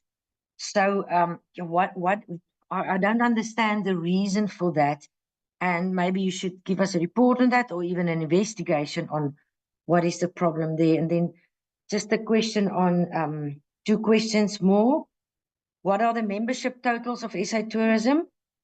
And the last one, Chairperson, is, have you considered, Ms. Guluwe, have you considered marketing South Africa tour or as a tourist destination in Taiwan? Thank you very much. Thank you to you. The next member, let me check Honorable Tito, whether she is now in a better position to contribute, to engage the presentation. Honorable Tito.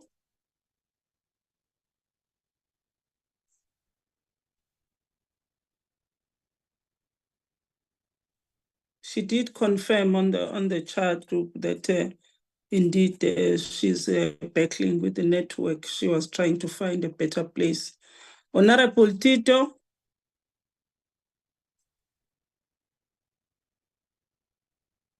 I think she's offline, Chairperson. Oh, thank you. Let me bring in Honorable Mkunuti. Thank you very much, Honorable Chairperson, and greetings to all the members of the Portfolio Committee. And thank you, CEO, for the presentation.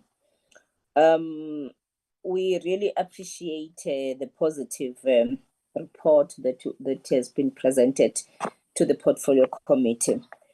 When the CFO was presenting the financials on the compensation of employees, which is sitting at 24%, and it's due to vacancies that exist within the structure, and that there have been several terminations during the first quarter. I'm just checking from the CEO and CFO the plans to rectify that, so that we can be able to have that one improving as we continue with our work. On the fourth quarter, I won't say much because I think we are done. I think the important quarter is the first quarter, and it's on the positive side. There is a slide, Honorable Chair, which talks about the economic impact of tourism. And in that slide, 2023 economic impact, which is the contribution to the GDP and the contribution of employment.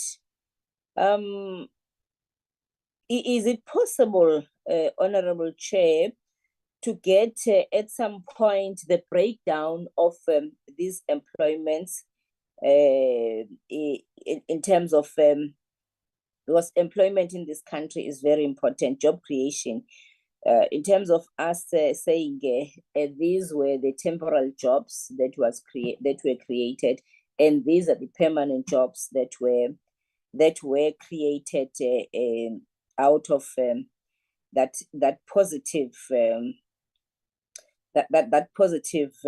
impact in terms of that GDP.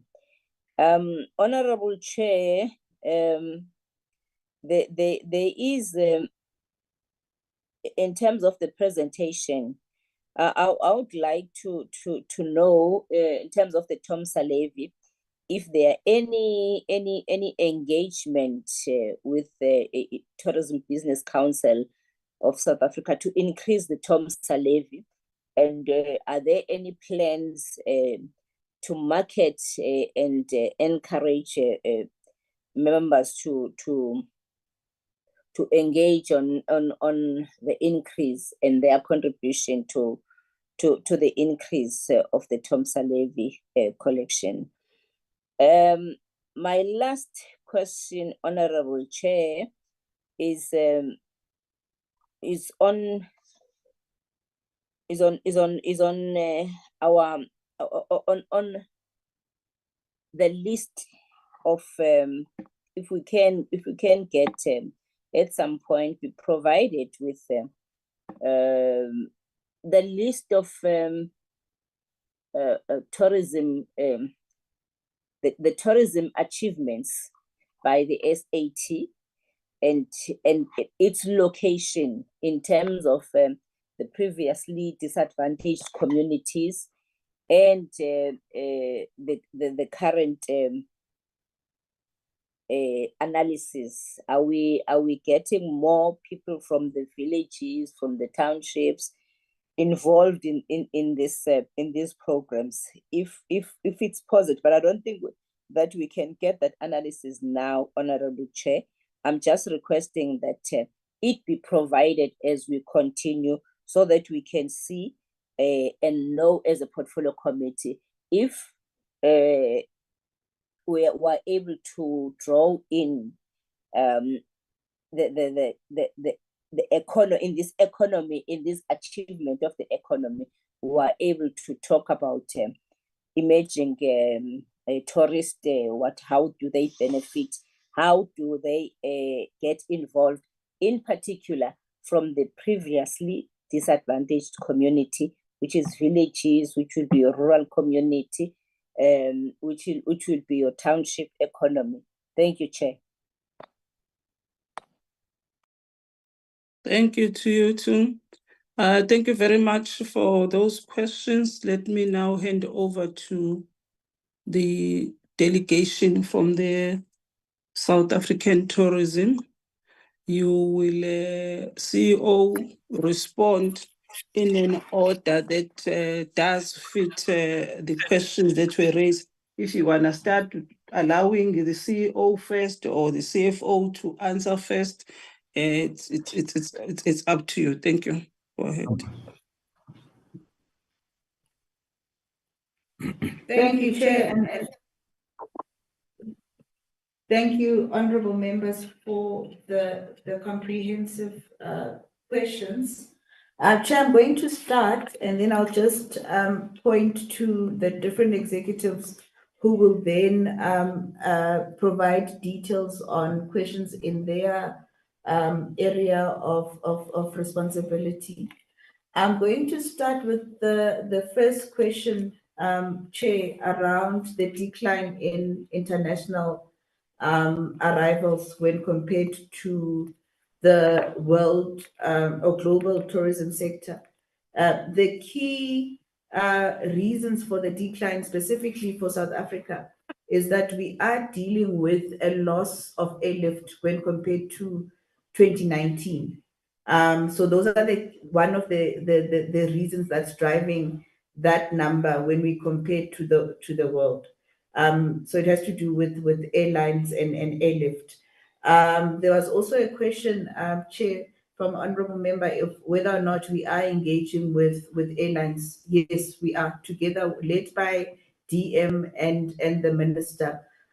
We are engaging with the airlines. We also have what we call the Air Access Provincial Committees, where we have all our international airports. So in Gauteng, in the Western Cape, as well as in KZN, where even together with the provinces, we have actions around route development, so that we can then get more airlift and more seats available for tourists to fly to South Africa.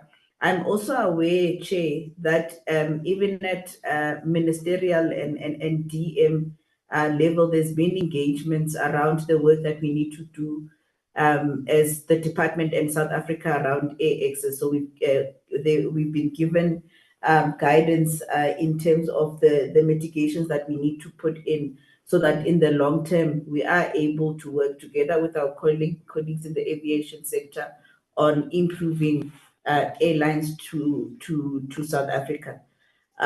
Chair, there was also a question around risk management in the country offices. I think just on that particular one, the one assurance I wanted to give to members is that as part of the internal audit plan, we do, based on a risk-based audit, include country offices for review as part of risk management. In fact, I think it was Honorable Ishmael who touched on the 35 million, and we also knew that there was a link to one of our offices in New York with that transaction. So one of the interventions was that there was an independent review and full audit of that country office, not only by internal audit, but also by the AG during that period. And it was based on the risk assessment. The team, Chair, I'll ask the CMO just to talk to September activities with regards to Tourism Month. But I think what I just wanted to say to honorable members is that we've launched Tourism Month. We've also, Chair, as part of the mitigations for domestic tourism, we've also have what we call Travel Week, something we started during Indaba in May, that has now gone live, where the domestic market is able to log on to shortleft.co.za and find packages with a discount of up to 50%. And I agree with the honorable member, and that direction is valid around sustaining the activities planned throughout the financial year. So in addition to the work that we do during Tourism Month, and will be in the Northern Cape on World Tourism Day,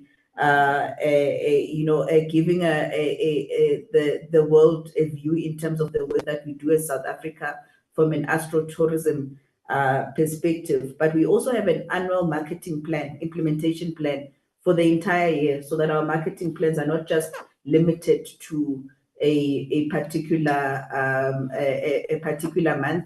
And that, Chair, I think as we enhance our reporting back to audit to portfolio committee, it's information that we can just put as additional slides, so that members we can then demonstrate that there is an annual marketing plan both for domestic and international marketing.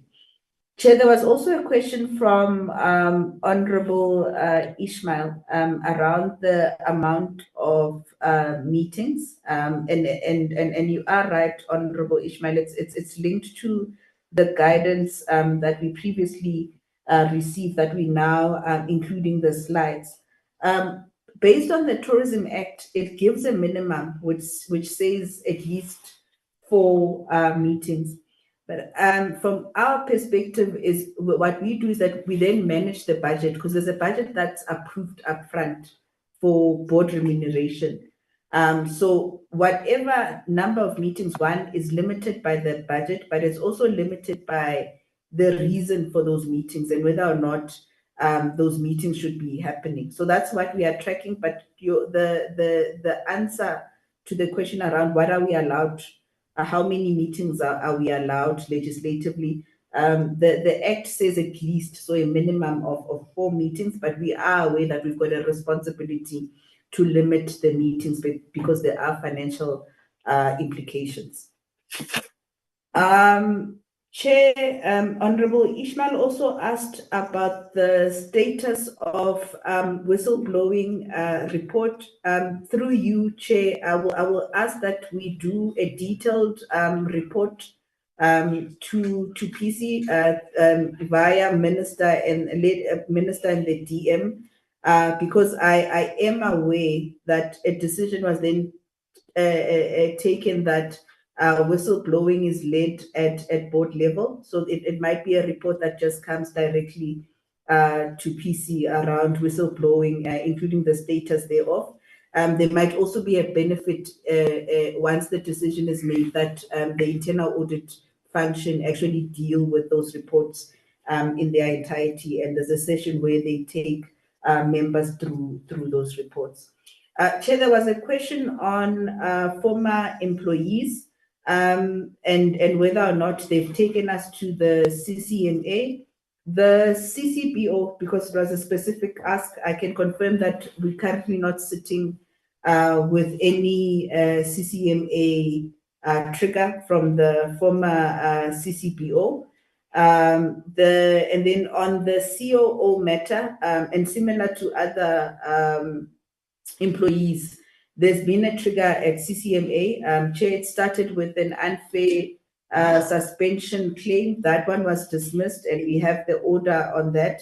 But then nothing stops any employee. In fact, we all have a right as South Africans to appeal. So there's been an appeal, and where we are called by any legislative structure to come and account, we go there and we give the information. So the last verdict on the matter was the unfair suspension claim was not granted, and that particular one has been thrown out, but there are appeals. The CFO will talk to the bid fund question from Honorable Ishmael, but that specific fund is a fund from the financial tourism, from the South African tourism resources without an addition from the private sector. It's a fund that we have to grow so that we are able to then get more delegates to South Africa. And it's not just important for South Africa as a destination, but it's important for the continent, because one thing I think we don't talk about a lot, Che, is that South Africa, the destination, is actually ranked #1 by ICA for business tourism marketing, so in the convention center. So for us to retain that and protect that #1 ranking in Africa, it's important that we then grow that fund. And in fact, I hear the opportunities that come with the question that maybe growing it is then engaging with the private sector so that we can retain our position.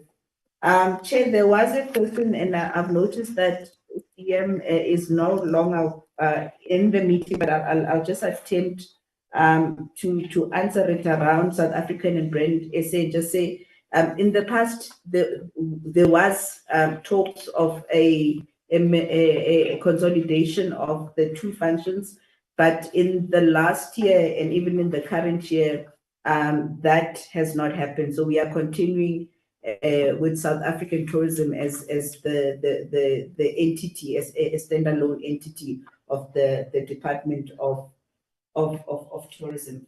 Chair, there was also a question around the 6 million from the continent, and in fact a request for more details, including the provincial spread. We will provide that information, and we will provide that specific information in a detailed report. And it's something that, again, going forward, when we come back and present to Portfolio Committee, we can include that provincial spread. Chair, there was a question around air access, so the issue of airlift and whether or not there's been positive engagements. So I can confirm to members that there has been positive engagements, and especially with at the highest level within the tourism. So through the office of the DM as well as Minister. I'm also aware that there's also been engagement led by our Deputy Minister and Minister with the private sector for them to fund an air access program, and that process is at an advanced stage. And the key thing there is for us to get to a point where we increase route development. And it's not limited, Chair, to SAA. Obviously, as a South African, we want those direct flights specifically for SAA. but we have learned that from a seat capacity perspective, and for tourism to grow, we engage all airlines that are willing to engage with South Africa. Chair, there was a question from Honorable Ishmael again around the fiscal dumping of 35 million. Chair, in addition to the work that we initiated for March 2023, we and through my office as well as the CFO, we had also asked internal audit to do a proper review for a period where there were indicators that we might have similar challenges. And then to date, that report hasn't been finalized. As soon as it's finalized, is one that we can then come back to portfolio committee and give an update on that. Just on the 35 million, because it was also public and we don't want portfolio committee as well, as it was said by the honorable member, finding out about issues in the media. I mean, where we have the information, we want to share it. So just on the 35 million, Chair, we are currently going through a process where we have to declare deficits and surpluses to National Treasury. So that 35 million is now that we've recouped it as South African tourism, it's one that we are sending back to the National Revenue Fund, and it's a principal issue with that specific one. It's money that was linked to fiscal dumping. So for all intents and purposes, it would have gone back to Treasury even during that period when the fiscal dumping happened. So now the board has approved that the money will go back to National Treasury. We will then engage National Treasury separately outside of the 35 million for any additional funding that might be required by SA Tourism. Chair, there was a question from Honorable Host on the decline in 17 for South Africa, up to 17% when compared with the world, when we then link it to 2019 figures. So, honorable member, the key reasons for us for that decline, when you compare Destination South Africa from the rest of the world, are linked to the ease of access, for example, challenges that we have. So the airlift is a material issue when it comes to conversion of arrivals to South Africa, and that's why it's receiving attention at the highest offices in tourism, which is the offices of the DM and the minister. There are also challenges around security or safety and security concerns. They also have an impact on the 17%. And that's why there was a significant investment through our department led by our DG that we have those tourism safety monitors. We are aware they are not covering all major tourist attraction, but the objective there is to increase the number subject to funding to ensure that our tourists are protected, especially in major tourist attractions. So that's something that's being done through our accounting officer. Chair, there was also a question around limiting outsourcing. It's one area that between myself and the CFO we've really looked at. And it's one area that we will continue working on. So I take the guidance and fully accept around identifying opportunities where South African tourism can then not outsource the work that we do. And it's something that's getting our attention. And we've started, in fact, with certain projects where we've insisted that certain things must be done internally. Chair, there was also a request from Honorable Host that we do a cost benefit analysis per program going forward. That will be actioned. I have taken that note and will ensure that it is actioned. There was a question around looking at visitor experience, and I saw the Chief Quality Assurance Officer getting excited at the thought of additional budget for visitor experience. So the principle is accepted, because once you have your tourists in South Africa, it is important that their experience is quality assured. So we'll definitely take that guidance of just relooking any shifts and what the financial implications are for those shifts. There was also a question, Chair, around looking at additional seats outside of SAA. I think as South Africans, we really want SAA to work, especially with direct flights, because it's got an impact on the cost. But I can assure members that we don't limit our engagements to SAA. We do have a route development discussions and engagements with other airlines. There was a question, Chair, around the Honorable Mkunu asked about the decline in tourism. I think it was also linked to the 17%. So the main things that are driving it is around airlift, safety and security, and visa challenges. But I know that there's even been engagements even between ministers to find a solution going forward on those challenges.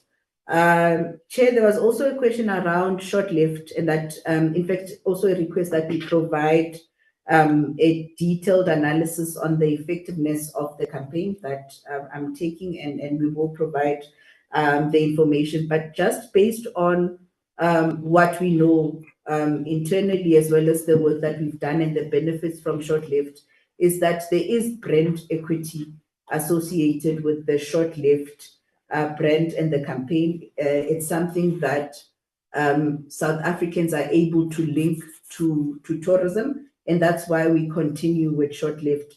And in fact, the gains in domestic tourism, so the numbers from a spend as well as trips perspective, can also be linked to the work that my team continues to do around short-lived and domestic tourism. But I have accepted the request, Chair, to provide detailed analysis of the campaign to members. Chair, there was a question on the Marupeng Business Expo and the impact thereof. This one, for me, Chair, is one of of those expos that we must replicate across South Africa and do a lot of, because that Marupeng Business Expo was actually linked to Satovito, so the association that deals with township tourism, villages, and as well as small dorpies.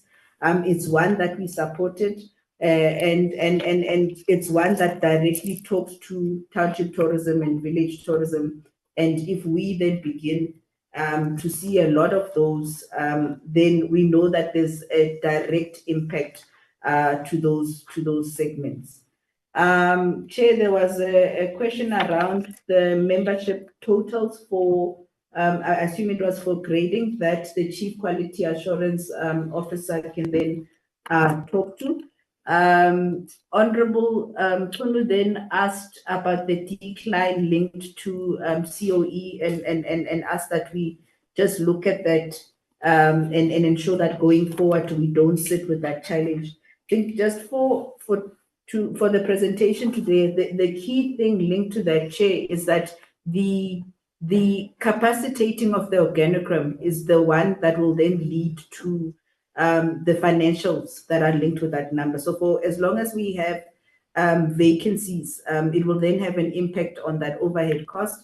And that's why we are working under the leadership of the DM Minister and the DG to ensure that we deal with any any challenges that are linked to our organogram, and ensuring that it's properly capacitated, including the request that we've received that we must do a proper skills audit before we can move on capacitating the organogram. Chair, there was also a request that we give a breakdown of the economic impact numbers. We will do that as part of the ATI and Meetings Africa 2024 submission. We'll ensure that we provide a proper breakdown, especially around jobs, because I also do agree and that it's important that we give the detail when it comes to such an important indicator. Chair, there was also a request that we provide an analysis for township economy, tourism economy, and VTSDs that are benefiting from the sector. That information can and analysis can also be done and provided to portfolio committee. So I'm just going to allow in the next order, Chair, the CFO just to deal with the financial questions. I'll allow just briefly the CMO to deal with the short-lived or any marketing work that we're doing during this month. I'll allow the CSO just to answer the question of have we considered, I think Honorable Linda, you asked if we've considered Taiwan. We do as part of our hub in Asia, the work that we do, but you can talk to that. And then I'll just give Bronwyn, who's our Chief Quality Assurance Officer, just to comment on grading questions. Thank you, Chair. Thank you, CEO. Chair, in addition to the points made by the CEO around risk management in the country offices, what we have also done is we've restructured the role of the finance and SCM, where we've combined both those positions. There is a concern, though, we do have some vacancies in the country offices, and we are in the process of filling those vacancies. Around fiscal dumping, again, in addition to what our CEO has stated, you would notice that when we do release our annual report, you would see there has been a significant drop in prepayments, which has been a big reason for a big cause for the fiscal dumping. So you will see that behavior coming through in our annual financial statements. And the organization culture is a lot more disciplined and more focused and very concerned around overall the entire organization from the board down is very concerned about fiscal dumping and doing everything possible to change the culture in the organization. Around overhead expenditure, it does include non-cash items, but the big reason for the higher support costs is due to the Forex losses. Then there was a question dealing with the expenditure on economic classification, where our employee compensation is about 24%. It's 24% of the annual budget. So as we've concluded Q1, so we've spent about quarter of the annual budget. So we are on track to spend the monies that's sitting under compensation for employees. Then the question was around the bid fund. This deals with the South African National Convention Bureau subvention funding.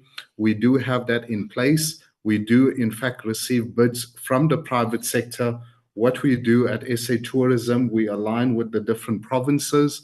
And once we get the support from the provinces, we will then issue a support letter. And once the event does happen, we will then make the funds available to the professional conference organizer, and we would then follow up with the organizer to ensure we receive appropriate proof of evidence for the event. We do have a cap per event. This is in order to stretch our budget. We do, as our CEO pointed out, this fund is set up within the overall fund from SA Tourism that we do, we do receive from the subsidy. So we try and stretch that as we can. So far for this financial year, of the monies we've set aside, we've allocated 75%. So those events will happen during this financial year. Thank you, CEO. Thank you, CFO. CMO. Good morning, everybody. I think without the risk of repeating the CEO, just to support on Tourism Month. So we did launch Tourism Month on the 20th, and in line with our strategy of extending geographical spread and obviously giving opportunities to township and rural tourism sector, We did launch it in the Northern Cape, and it was really focused on sustainability and giving exposure to that part of the region. So that really was our bedrock in terms of launching Tourism Month. And in continuation of that, we then broke with our Through the Line campaign, which covers TV, radio, a bit of PR, digital, around Short Left and It's Your Country, Enjoy It. And it was really building up. So we started in August, building up to the Tourism Month in itself, which is September. And the week actually started on the 2nd to the 8th of September, where all South Africans can access deals, as the CEO mentioned, of up to 50%. And it really just involves a lot of spread in terms of the tourism products that we have on offer. And in this year as well, we're also very intentional around focusing on the products that are being managed under Satovita. So really, again, focusing on township and rural tourism. So we are doing activation around different malls across the country. In Kimberley, we're doing the Northern Province, where we are activating on the ground to get, aside from doing digital and TV, so you are on the ground actually giving South Africans who might not have access to those platforms access to the actual deals. So there's a lot of activations that are happening around the country in the different malls, which are being done in partnership with Satovita themselves, so involving their products in the campaign in itself. And then building onto that, on the 26th, 27th of September, we are involved in launching Tourism Month. I think as CEO mentioned, really focused around astrotourism. So again, it's in the Northern Cape, focusing on stargazing. So we're doing it over 2 days. So the first day is really around the astrotourism in itself. So really showing the world what South Africa has to offer over and above what people already know, which is around wildlife, beautiful beaches, and of course our beautiful people. And then the second day, we're going to do a tour on really focusing on a different side of tourism, which is really sustainability. So doing a tour around the school with the minister as well, and doing a tour around sustainable tourism and what is being done in that space, as we obviously try to put a spotlight on those particular products, because tourism is not just about today, it's about sustainability. We're seeing a lot of, we're looking at trends, and we're seeing a lot of protest around the world where people are really fighting against the impacts of tourism. So as a tourism sector ourselves in this country, we are taking the leadership stand around what we are doing to make sure that tourism is sustainable and it impacts the societies that it's in positively. So I think that really covers Tourism Month. And I think the CEO also covered it around Tourism Month is not the only time that we're actually doing any form of activity around the brand. So we do a lot of Short Left campaign. We had one in Easter. We broke with this one now, and it continues throughout the year. And over and above, like just the big campaigns that we know, there's strategic things that we do where we would partner with the provinces.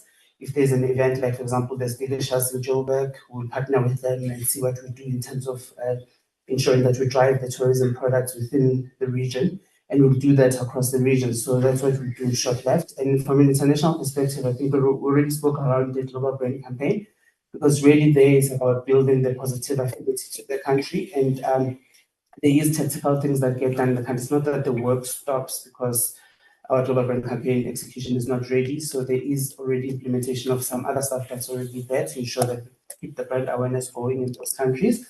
And the plans are there throughout the year in terms of supporting the brand and ensuring that the brand, Tourism South Africa, remains at the forefront of the consumers that are supposed to purchase the products to come to our country. Thank you. Thank you. Thank you, Chair.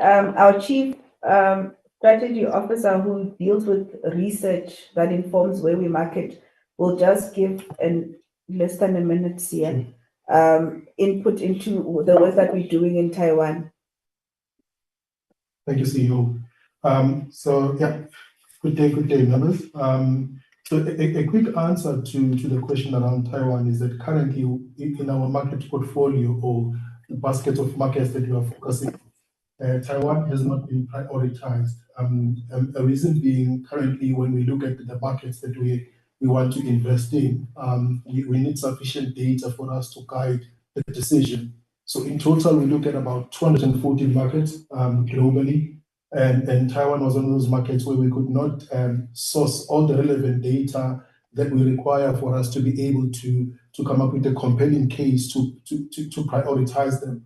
So in this instance, by compelling case or sufficient data, I'm referring to data around the political landscape, microeconomic, social environment, technology, global travel indicators. So that data gives us an ability to ascertain the attractiveness of the market and our ability to win in a particular market. So without the data, it therefore becomes not that simple for us to have a compelling case for us to then proceed to the market. It is, however, a market that is within our hub, in the Asia hub. In other words, it's a market that we are close to, but currently at this stage, it's not the market that we are focusing on. Thank you. Thank you, Sian. Bronwyn, just quickly on A-Axis, work that you do with the teams. Thank you, CEO. Thank you. Good afternoon, EC Chair and honourable members. Just to cover off on a bit of the work from an air access perspective, we work with the provincial air access teams and a variety of people in the sector to position route development. There is an aviation week coming up in September called ACI, which is supported by the sector, hosted here in Johannesburg. Thereafter, we'll be going to Bahrain for an exhibition called Routes World, which is again with the aviation sector from South Africa to position South Africa and its air access requirements. Some of the very exciting news is that we welcome Norse to South Africa on the 28th of October. We've seen our regular international airlines coming back online. It's now a matter of working on frequency and extended routes. What is very exciting is that we are seeing that some of the airlines who would have had seasonal routes have extended to Easter for next fiscal, on the cusp of our fiscal. So they would have been for March only, and then suspended the routes until the season started again. They have, however, included Easter. So there is progress and ongoing work that is required to be done in order for us to continue with the route development requirements. Onto the Grading Council. The Grading Council, as you all know, was quite impacted through the pandemic, with the volume of graded properties being impacted through actual closure. So we've been rebuilding the base over the last few fiscals. The growth has been good and steady, and we are further supporting the Grading Council growth by going through a grading criteria review in this fiscal to be concluded through gazetting in the following fiscal, which seeks to expand the categories of graded properties so that we can increase the pool of graded products and experiences into grading criteria. Right now, we are grading accommodation providers and conference and eventing. And so through a sector consultation for the balance of this fiscal, that proposal will be coming through for gazetting in the new fiscal. Furthermore, what we have also been developing and running with is the acknowledgement that not all product is ready for grading. So what we have done is we've developed a basic quality verification program, which was piloted in the Eastern Cape in 21-22. And we then subsequently rolled it out to KZN in the last fiscal. And in this fiscal, we're rolling it out to Gauteng. For all intents and purposes, we have seen success through this program. As recently at Africa's Travel and Durban in May, we had a fabulous product from Adelaide in the Eastern Cape that attained 2-star grading through the program and through the development that is done in conjunction with the Grading Council and the Department of Tourism through an enterprise development program. So we are seeing the villages, towns, and small dorpies and homestays coming into the fold through that program. We have been in discussion about how within this new administration, how we can start looking at a national rollout of this program. And we look forward to working on that with our colleagues at the Department of Tourism so that we can get to a point where we can register basic quality verified product, preferably that on a mandatory basis.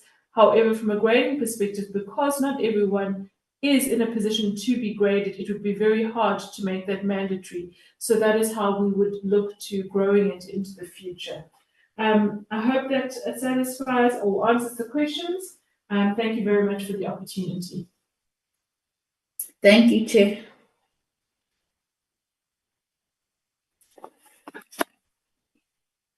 Is that an indication that CEO that you are done? Yes, Chair, we are done on our side. Thank you very much. Thank you very much, delegation of from the South African Tourism, for your responses, presentation, and the responses. Before I allow you to leave the meeting platform, let me clarify the statement that was made by the member who made the contribution, the first contribution on the questions and clarifications and comments in relation to the attendance of the minister and the deputy minister. In fact, Honorable Member, you are suggesting what we've already agreed upon during our induction as a committee.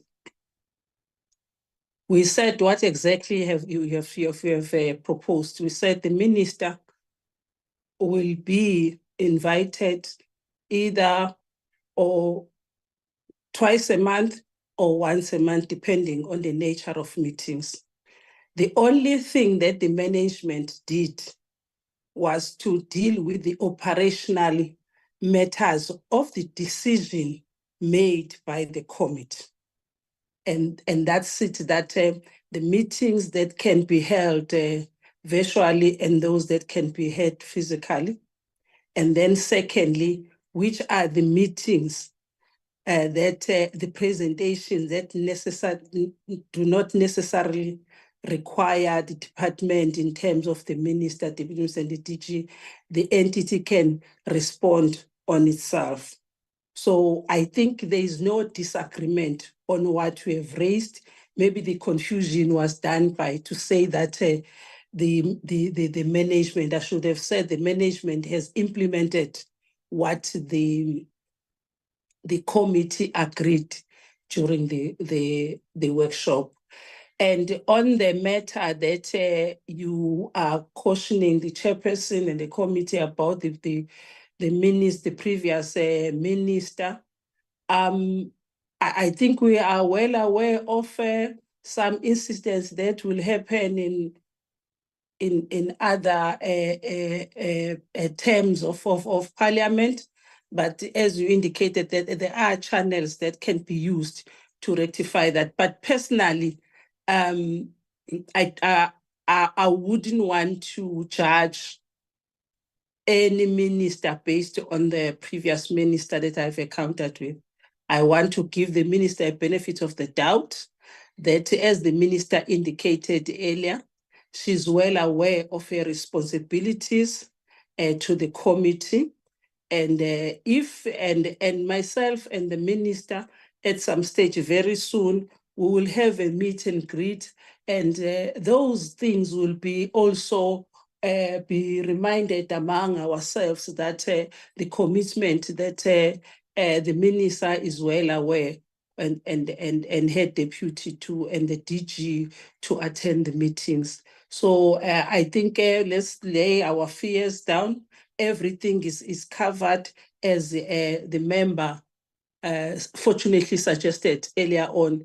You were spot on the things that we were implementing exactly what you were saying. In fact, you were suggesting what was taken as a decision during the induction of the committee. With that, I thought I should just clarify that while the representatives of the department are still in the platform and the entity of the department.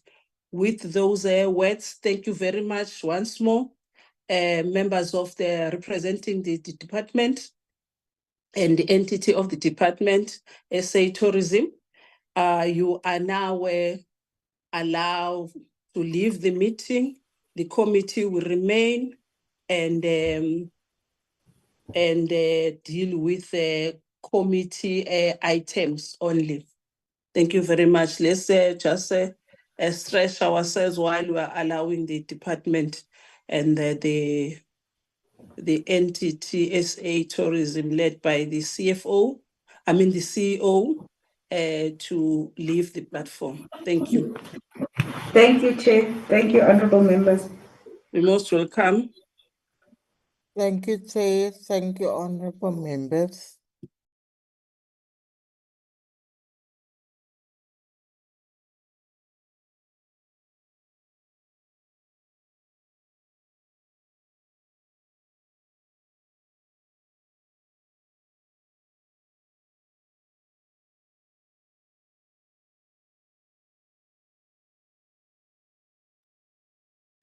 Committee Secretary, are we now having a committee? And Yes, Chair.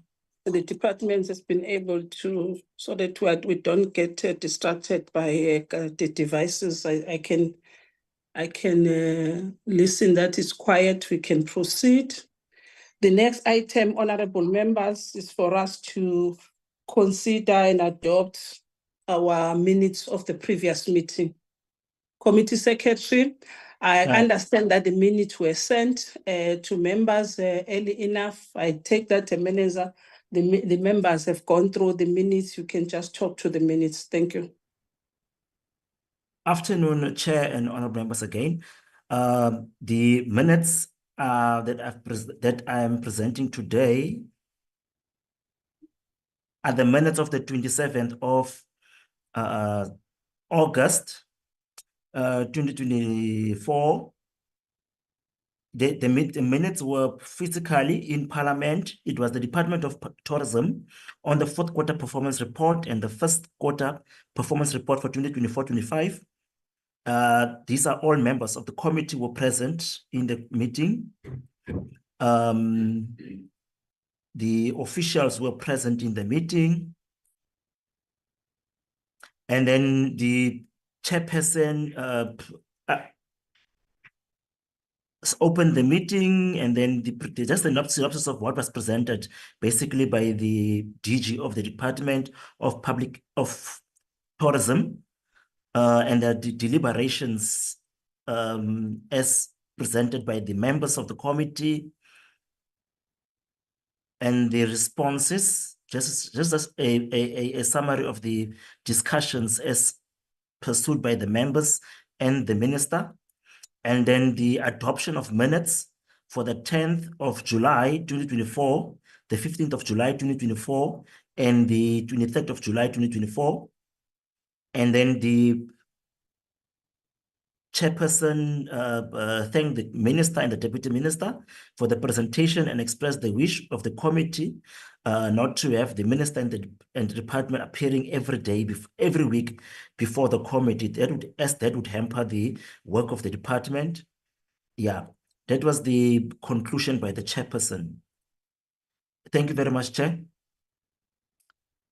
Thank you, Committee Sec. Members, those are the minutes. Any comments on the minute? House, let me pronounce it as House. Is that a new hand, Honorable House, or a legacy hand? No, it's a new hand, Chair. Okay, please go ahead, Honorable House. And thank you, and you're pronouncing it perfectly. It's just in the minutes. I'm learning. Thank you, Chair. In the minutes, it is Argos, not Egos. So although you're getting my surname correct, my name is Ronaldo with an R. Thank you.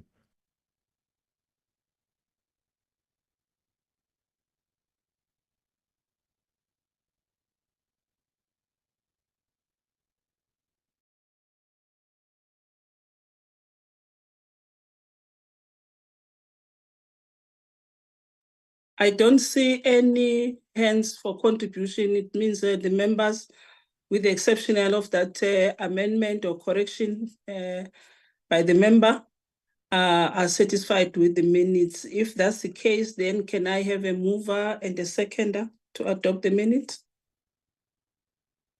Sorry, Chair, if I may just say something. Yes, go ahead. And followed by Honorable Mkunuti. It says minutes of the Portfolio Committee on Tourism, date Tuesday, 27th September 2024. Time 10 o'clock to 12:30. Shouldn't it be 27th of August? It's just on the heading of that page there that I'm picking up. Oh, okay, okay. Cut and paste. Thank you. Honorable Mkunuti. Thank you, Honorable Chair. I move that we adopt the minutes with the amendments. Thank you. Thank you, Honorable. Any seconder?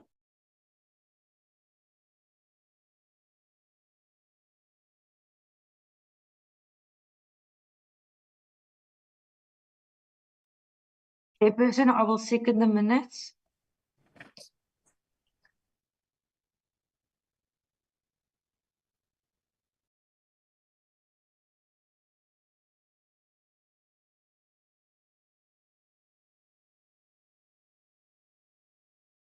Thank you very much. The minute has been duly seconded by Honorable Elinde, and the minutes are duly adopted.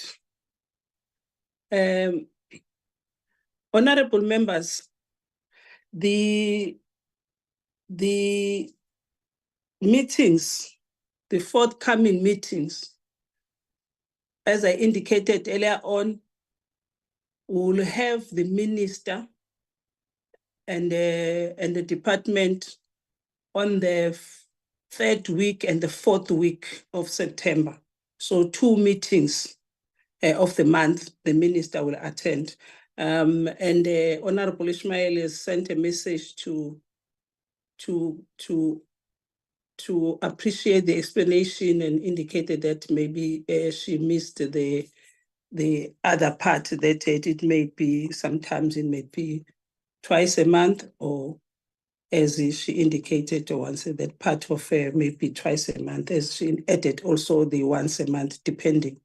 So I'm re-emphasizing that the minister will come on the third week of September. Please look at the program. I understand that the program was circulated.